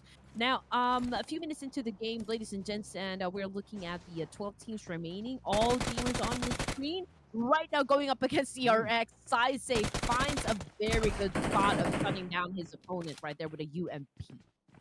And the rest of EG is coming in. If they go 1 elimination point, they would have be able to get themselves up to it. They now come in. Saisei goes down, and that's good. 10 point. Finally, AG scores a double hit. It took them a while. Oof. Oh man.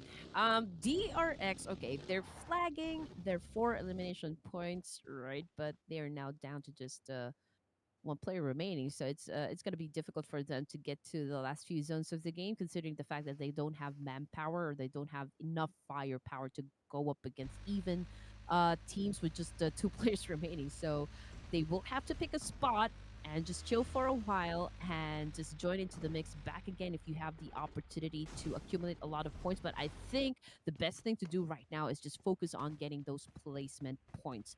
Now, Vampire Esports, they're inside a compound. I don't see any teams that might contest them in this specific area, unless, okay, I see 2 of them scouting the place, right? And there's T2K within proximity. So the big question now is, will they engage this early in a fight? Now, looking at the space that they have, and they're pretty much in circle, they're probably not interested. And they do have this warehouse. If any team were to move, it probably will be Vampire Esports to overtake this compound to make it their fortress. So I don't expect it to be the first one to make the move, unless if the circle goes away and they're forced to make the fight against Vampire Esports, then maybe. But if not, then they'll probably chill in the compound. Mm-hmm. Exactly. For now, it's more on gauging your opponent and just really taking the time to assess if it's already safe enough to push for those elimination points. Do you need to be aggressive in this specific match? So those are just like some of the sample questions you need to ask yourself. I believe for every match here. But in the meantime, we are experiencing, like a truce for the remaining 12 teams here. So these guys are killing nothing but time at the moment. Yeah, since we have like what, 4 teams eliminated early. Okay, but we get more action here with Falcon Force coming in onto AG. Ooh, great for a pixel shot from the bottom and top. He get his first point in this round. Looking for more. He knows that there's a near just right behind the vehicle. Now waiting for his other teammates to come flank. And we have in here with high guy advantage. But then again, it is Falcon Force. You just give them that one shot and they will take advantage of it. Oof, okay, so I see cooking of a nade. Timing is key, of course, when you release that nade. And fortunately for East, it was able to perform that one good, execute the plan good, hence getting themselves like a point to their name. All gamers won. The only player remaining, literally one player remaining for the side of AG. Oh man, did not even finish his healing. He goes out of the game like that. Ooh, Falcons did him dirty. There you go. Coming for the flank, and Falcons Force wins the fight nice and clean with 3 elimination points in the. Now, 11 more teams to go, so let's take a chill to see what happens. Falcons Force. Now that we're going to focus on the Megatron Red Aliens up against one TNT, who needs the points for survivability. Okay, so all right, so A1 TMT will be coming outside of the zone. So Bigatron Red Aliens is the Heimdall in this situation, the gatekeepers from the Rainbow Bridge. Okay, so Rikuki, aka Satar, right? He might face off with Sinister with a 1v1, but he needs to be careful though because Hitman, I believe, is looking at him straight. So no big move from either side, waiting for a good advantage. But oh, look at the elimination of the F. Picks up an F. Nice trade there. But he still managed to eliminate E. He actually came from Yoru from the other side. So the point still goes to Talon anyway. But that Yoru is now going to be the last man standing for Talon. And up against not only Falcon's Force, but also T2K, who's in the situation. And who knows what they might do. They could potentially also come in to things up. Yeah. But Falcon seems to be doing okay. I mean, of course, East is no longer in the game, but they are still trying to rack up some numbers. Is up against Talon Esports. We can see that most, if not all, cooking up the nades and trying to flush out Yoru from inside this building. It'll not be difficult, for Falcon's Force to just go for the push and eliminate Yoru in this situation. But then again, they don't want to be reckless because this particular house right here, it's still a little bit risky if they decide to actually push. Well, looks like they decided to push at the end of the day. No more waiting, ladies and gentlemen. Yo, and the nade from action from the lower ground takes out Yoru just like that. And that is Falcon's Force pick up the 5th point. And by picking up the point, they also circle endless compound. Perfect scenario for Falcon's Force, except for the fact that they lost one player. But that's okay. They still got the compound with the circle. Yes, and just because the circle moved again, a big chance for HARAME Bro to face off, FaZe Clan at this point in the competition. They're pretty close with one another right at the east side of the circle there, so we'll just have to wait as soon as they engage. But for Vampire Esports, okay, they have taken over this small compound right here, pretty close with BTR, and right now the fight is commencing. Long reach by Lapa. Knockdown Stone will be eliminated. Vampire 3 players in the compound. And renders way by Lapa, hoping to hit this next target, but not able to do so. That's absolutely okay. Makes sense at all. Probably BTR looking for another advantage to rush in, but they don't have vehicles. Wonder how serious are they to track down Vampire Esports? Yeah, also coming off the kill feed for Cloud, I feel like Robinville finds himself getting sandwiched between A1 TMT and FaZe Clan, and right now they're getting picked off one by one. So we'll have to wait until we see what's going on, from those 3 teams. But yeah, stage 4, we're looking at 10 teams remaining. And on your screen, we've got Aegon, I8, Vampire Esports, and BTR. Now, we are seeing this 2 teams, BTR and Vampire Esports, having an exchange of nades, but no hard push just yet. So here we go. I mean, range is the only thing remaining. Trying to make it happen for HARAME Bro going up against A1 TMT, but it's going to be difficult, even though with all of the prowess coming from range here. I mean, going up against, like veterans in the PUBG Mobile world is still like quite a challenge for range. Yeah, he didn't even have the chance to heal up, and there you go. Eliminated, and without any points in this round. But nevertheless, wouldn't be too worried about HARAME. At this point, they would have collected enough points to be comfortable in top 16 at least. Yeah. As for A1 TNT, they need the points. So when it comes to who needs it more, it's definitely A1 TNT. Now, look at the timer. We have 15 more seconds to stage number 5. Some of the teams are already comfortable with the circle, but that could change in about 45 more seconds now. Yeah, I quite surprised, to be honest, that Vampire Esports did not choose to drop in the same area with HARAME Bros. It was FaZe Clan, but I think it was a good call, because if they did actually choose to drop in that same spot, then it will be a 3-way battle between FaZe, HARAME, and of course Vampire Esports. But the fact of the matter is, since they changed their drop spot, they are now going up against BTR, stage number 4. Big chance that they could win this fight if, and that is a big if they eliminate Bigatron from this fight. Yeah, circle might force them to do so. Let's see how far the circle will go. As the circle now, and if it goes up north, then they'll be forced to do that. Ooh, yes. Okay, We might see that fight out. There's a high probability that might happen. Okay, it will be a bloody southwest side here.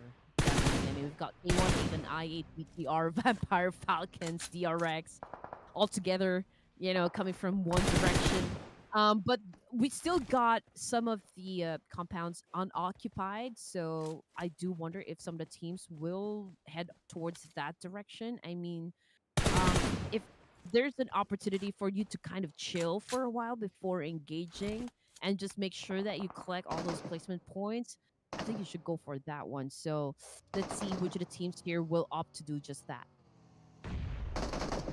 Execution now by BTR onto Vampire Esports, as they know that time is on their side, the outer side of the circle.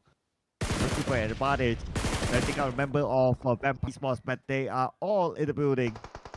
Tossing out the utilities just to flush out the gears of Vampire Esports. They got one! Looking for one more to go. And they're all in by Bigatron Red Aliens onto Vampire. They spot him out from the side and he will secure the final elimination. Vampire out. Man, that was a great execution coming from the Red Aliens, shutting down Vampire just like that, putting them back inside their coffins and calling it a day. All right, 8 teams remaining. Stage 5, A1 TMT still alive and kicking, and a complete squad nonetheless. So that is impressive gameplay for the final round. And now BTR going for the next challenge here with A-Gun I8. Now, there's an exchange of nades happening between these two teams, but BTR, I don't see them leaving this compound just yet. Yeah.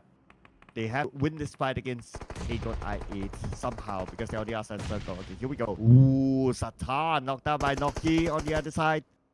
So now, action time. This is A-Gun I8 devouring Bigatron Red Alien. He's going to come in from the lower ground, just right in front of him. Try to pick up this nade. If he can land this nade inside of him, that could eliminate Bigatron Red Aliens. They fight back by taking off one luck. I8. They spot one. IQQ will get it. One more to play for Bigatron Red Alien, and it's going to be Lapa. I mean, it was I think at this point, or in this situation, it was easy because BTR altogether in just one spot, right? So if you throw a nade, it'll be easy for the opponents to actually score the point.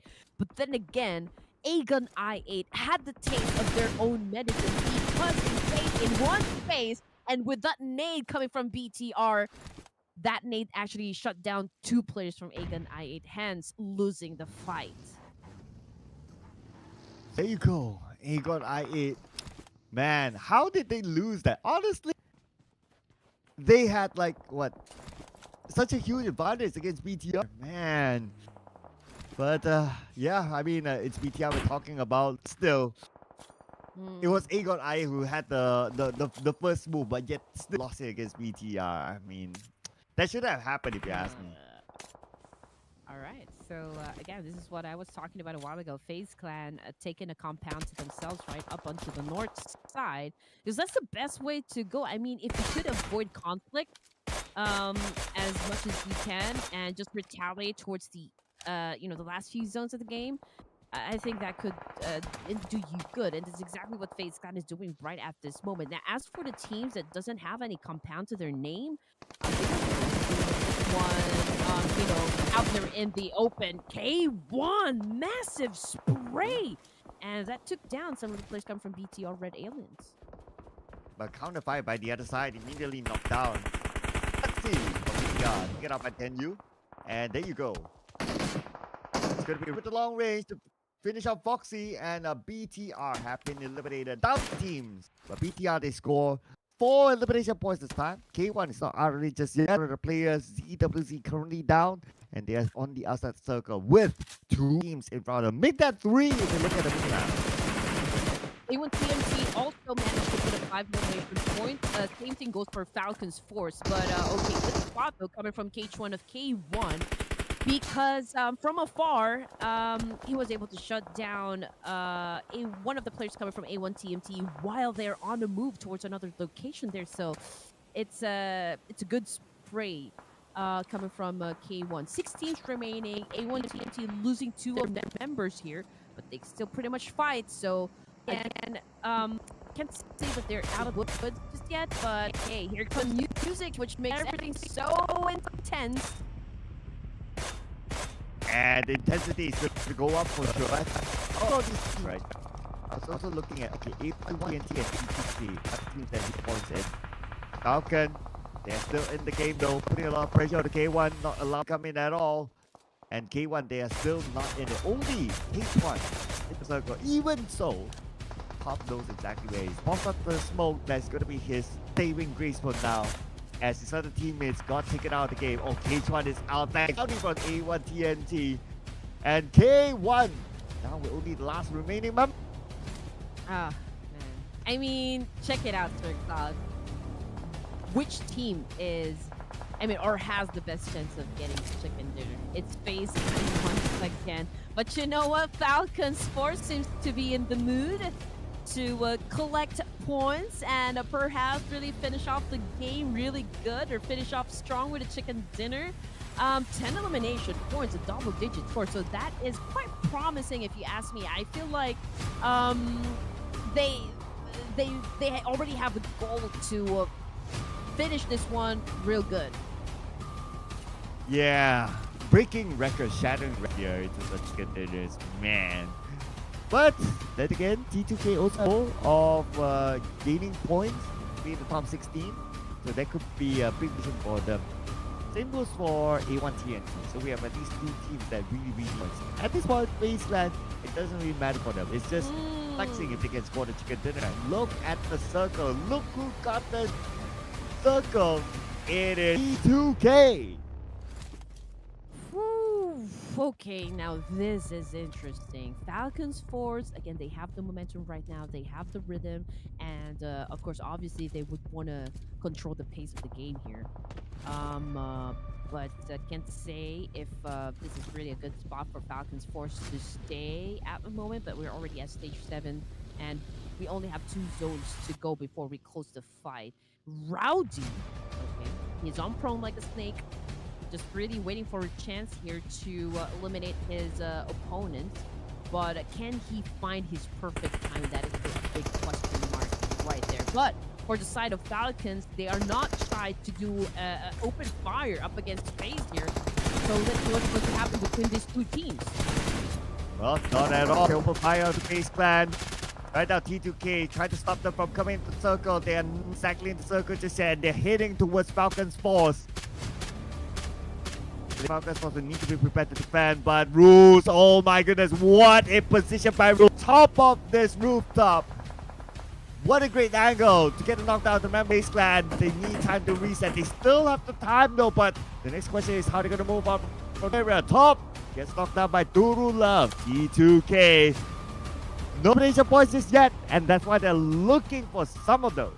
Yeah, it would be great if T2K actually finish off strong, for the final rounds. I mean, they really haven't, popped off in terms of their performance, but let's see if they can manage to pull off a great win, at least for the last round of day number 2. Now, FaZe Clan reclaims the top spot as the teams that, or as the team that could potentially get the chicken dinner. But Falcons Force, they still continue to fight. They're still within the circle, but look at that. FaZe Clan planning to come up from behind.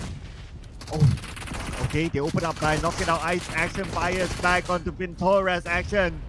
The MVP for Falcons Force, we need to get happen for his team.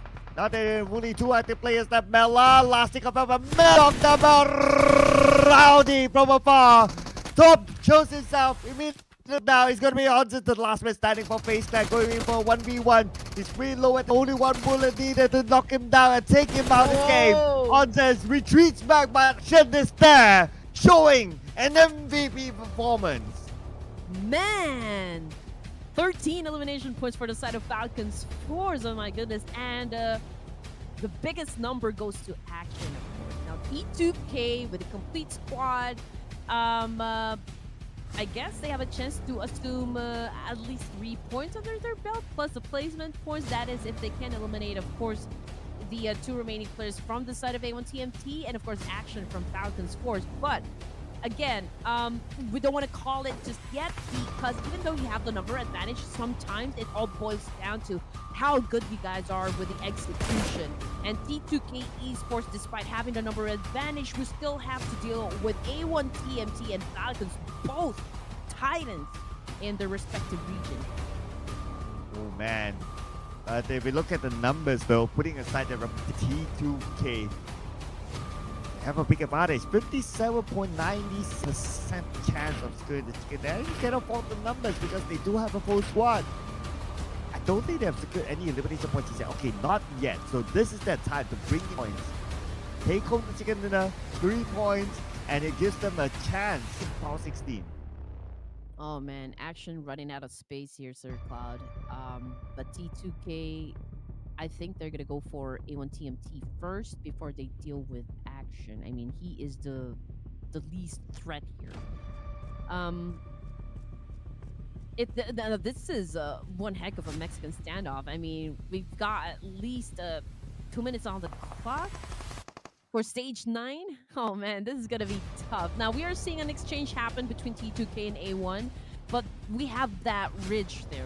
So I do believe the only thing that these two teams can do for now is exchange nades. So if one of them goes down, I think that would pave the way for any of the teams to go for the push.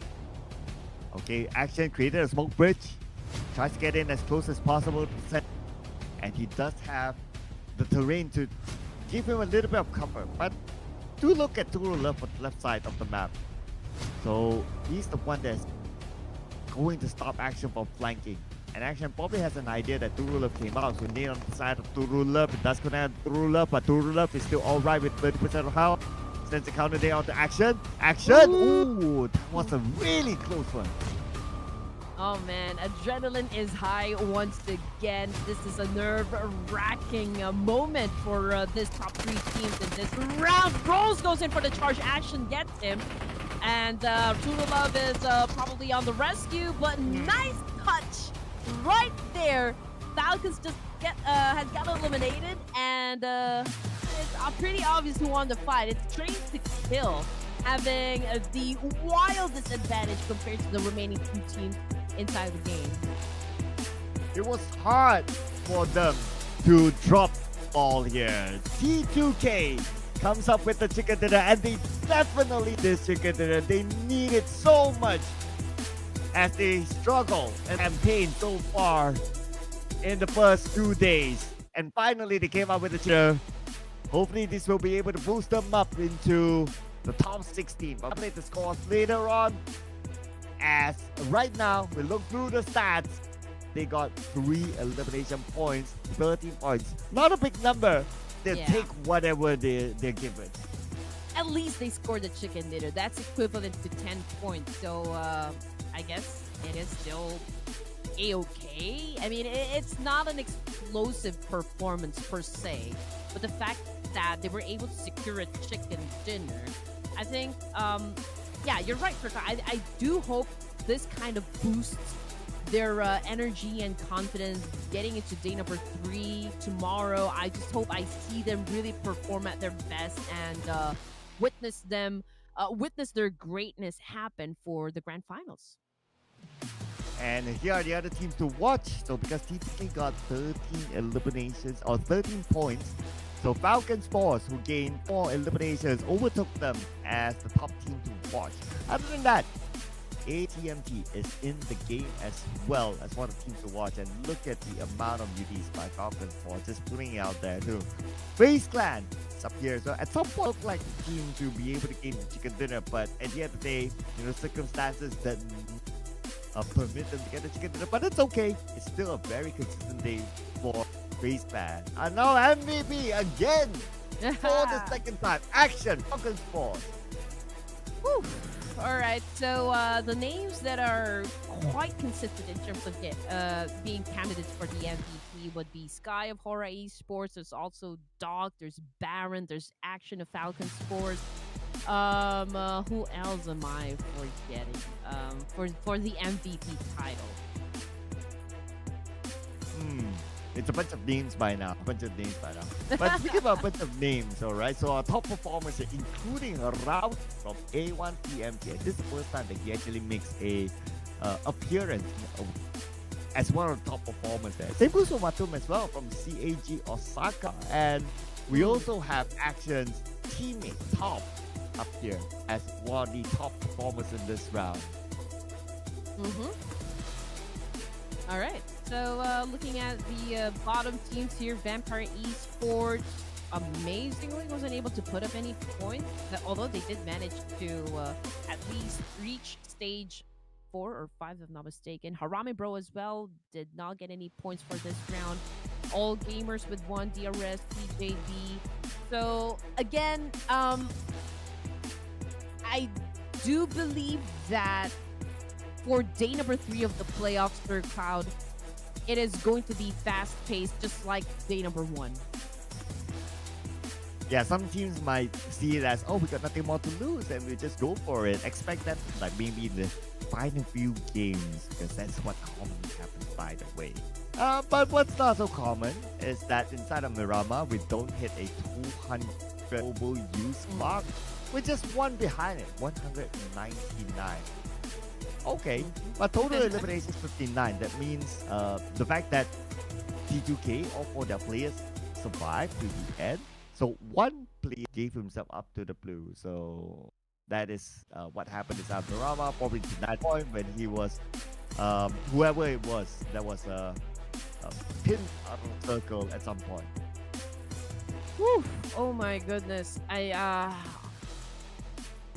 I enjoyed every bit of this set of matches for Cloud from game number 1 down to game number 6. Very promising. You know, I'm truly and genuinely excited for day number 3 because I just know there will be teams that will retaliate, and those teams that we mentioned a while ago, like Falcon Sports, Vampire Esports, DRX, who kind of play it chill for day number 2, will definitely step on the gas for the last day of the playoffs. What do you think, Sir Cloud? Oh yeah, definitely. Now that we can see that T2 got the final chicken dinner, although not a big amount of elimination points, but still a chicken dinner, cannot take it away from them. And that also would give them the encouragement to do well tomorrow. So who knows, teams on page 3 tomorrow will be the teams to start. Like how I see a T2K, even the A1 TMT as well. In that final round, didn't do so bad. So they're starting to have that rise, and I think it's also high time for them to give it back to the fans. Whether they actually make it in the top 16, that's going to be besides the story, but most importantly is to put on a good show for the fans. But Red Queen, we still have our overall MVP. Will it still be Shen? The answer is no! It goes to Sky as of now. Man, this guy, since day number 1, I mean, he did show up. I mean, he was the first player to actually finish a game with a double-digit elimination points all by himself. So seeing Sky here for the MVP is not a surprise at all. 22 elimination points, 4,562 damage output. Sky of HORAA Esports is your overall MVP for day number 2. So take a good look at him, take a screenshot, and just flex him in the community. Yeah, and just behind him, he pushed down Action to number 2 for Falcon Sports. Came up to number 3, and we have Lamborghini still up there. Always up there almost every season. But we also like to welcome Lapa into the top 5 road to MVP. Now when it comes to like the stats, the damage, average elimination, they're actually not too far away from each other. Yeah, and I just love the seriousness coming off of Doc's face right there. I mean, every time I look at his picture, it means business. Same thing goes for Action, honestly. Yeah, it's that gritty look that they put on too. Yeah, it's a game face. Yeah, it's a game total face. badass. I'm Batman. Oh, wow. Okay, that went all the way. But all our overall braggers here, definitely all the way in their work on the battleground.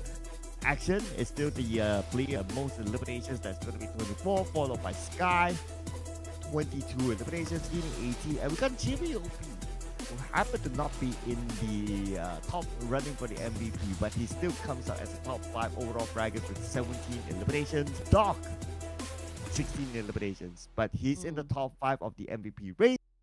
of the amount of damage that he's able to deal out. So it just showed did a lot of work for the team. Yeah, and again, it's an extra $500 if you win the MVP title for the entirety of this tournament. Now, just to take a peek at the overall rankings, it's YOODO Alliance sitting at the throne at the moment with 90 points and 2 chicken dinners. We also have HORAA Esports, FaZe Falcon Sports climbing up 3 spots here. Bigatron Red Aliens, PJB, DXAVIER, and of course the only Philippine representative, HARAME Bro. I want to point out that the FaZe Clan now is holding the record for the team with the most chicken dinner. That is 3 chicken dinners, ladies and gentlemen. And up number 2. Alright, so we got a couple of movers here. CAG Osaka, Talent East, A1 TNT Esports makes it into page number 2 by going up. But TIANBA is now living by the lifeline at number 16. And they are the only team in page number 2 to have a signet when it comes to placement point. And you know what makes day number 3 very exciting is the fact that, you know, if we pay close attention to the scores here, it's not much of a gap, to be honest. So we are definitely going to see a lot of reshuffle happen in tomorrow's game. And again, just looking at the teams that are part of the 3rd page: K1, T2K, Vampire Esports, Team Tandem. We also got DPLUS, TIANBA, IAT, Reject, and All Gamers. Now, I guess coming off of page number 3, if I'm gonna be picking the teams that would perform well for tomorrow's event, I would say K1, Vampire, and T2K. Interesting picks. I do those picks though. I do like those picks. Happen to be at number 17, 18, and 19. But if I were to put like a another name that honestly I'm quite to see DPLUS here on page. Yeah. Yeah, they are a very very good team. See them on page number 3 is it feels weird. So I guess to put one out there that might come up with a surprise, it'll probably be DPLUS here. Yeah.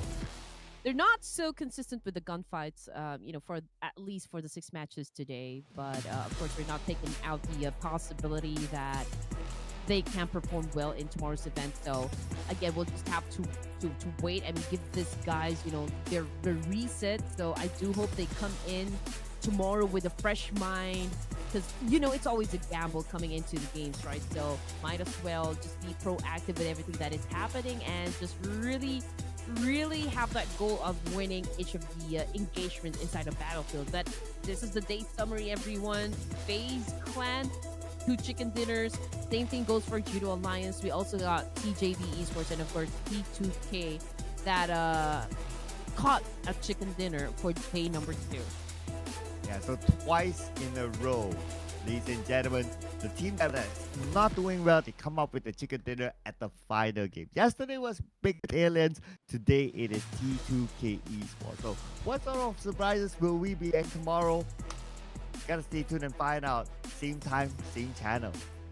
Yes, and before we close down the show, again, we would like to thank everyone for your support. You guys have been amazing, engaging down there in the comment section and supporting your favorite teams. You also showered us with love, you guys. I can see that you guys have been following our social media pages. So again, thank you. Also, thank you for the thank you to our production team who is always ready to save us, support us, and fix our audio and technical issue problems. So yeah, again, this is Red Queen together with the Walking Encyclopedia, which is Sir Cloud of Malaysia, saying good night, everyone. Hopefully you guys enjoyed the show. See you guys tomorrow.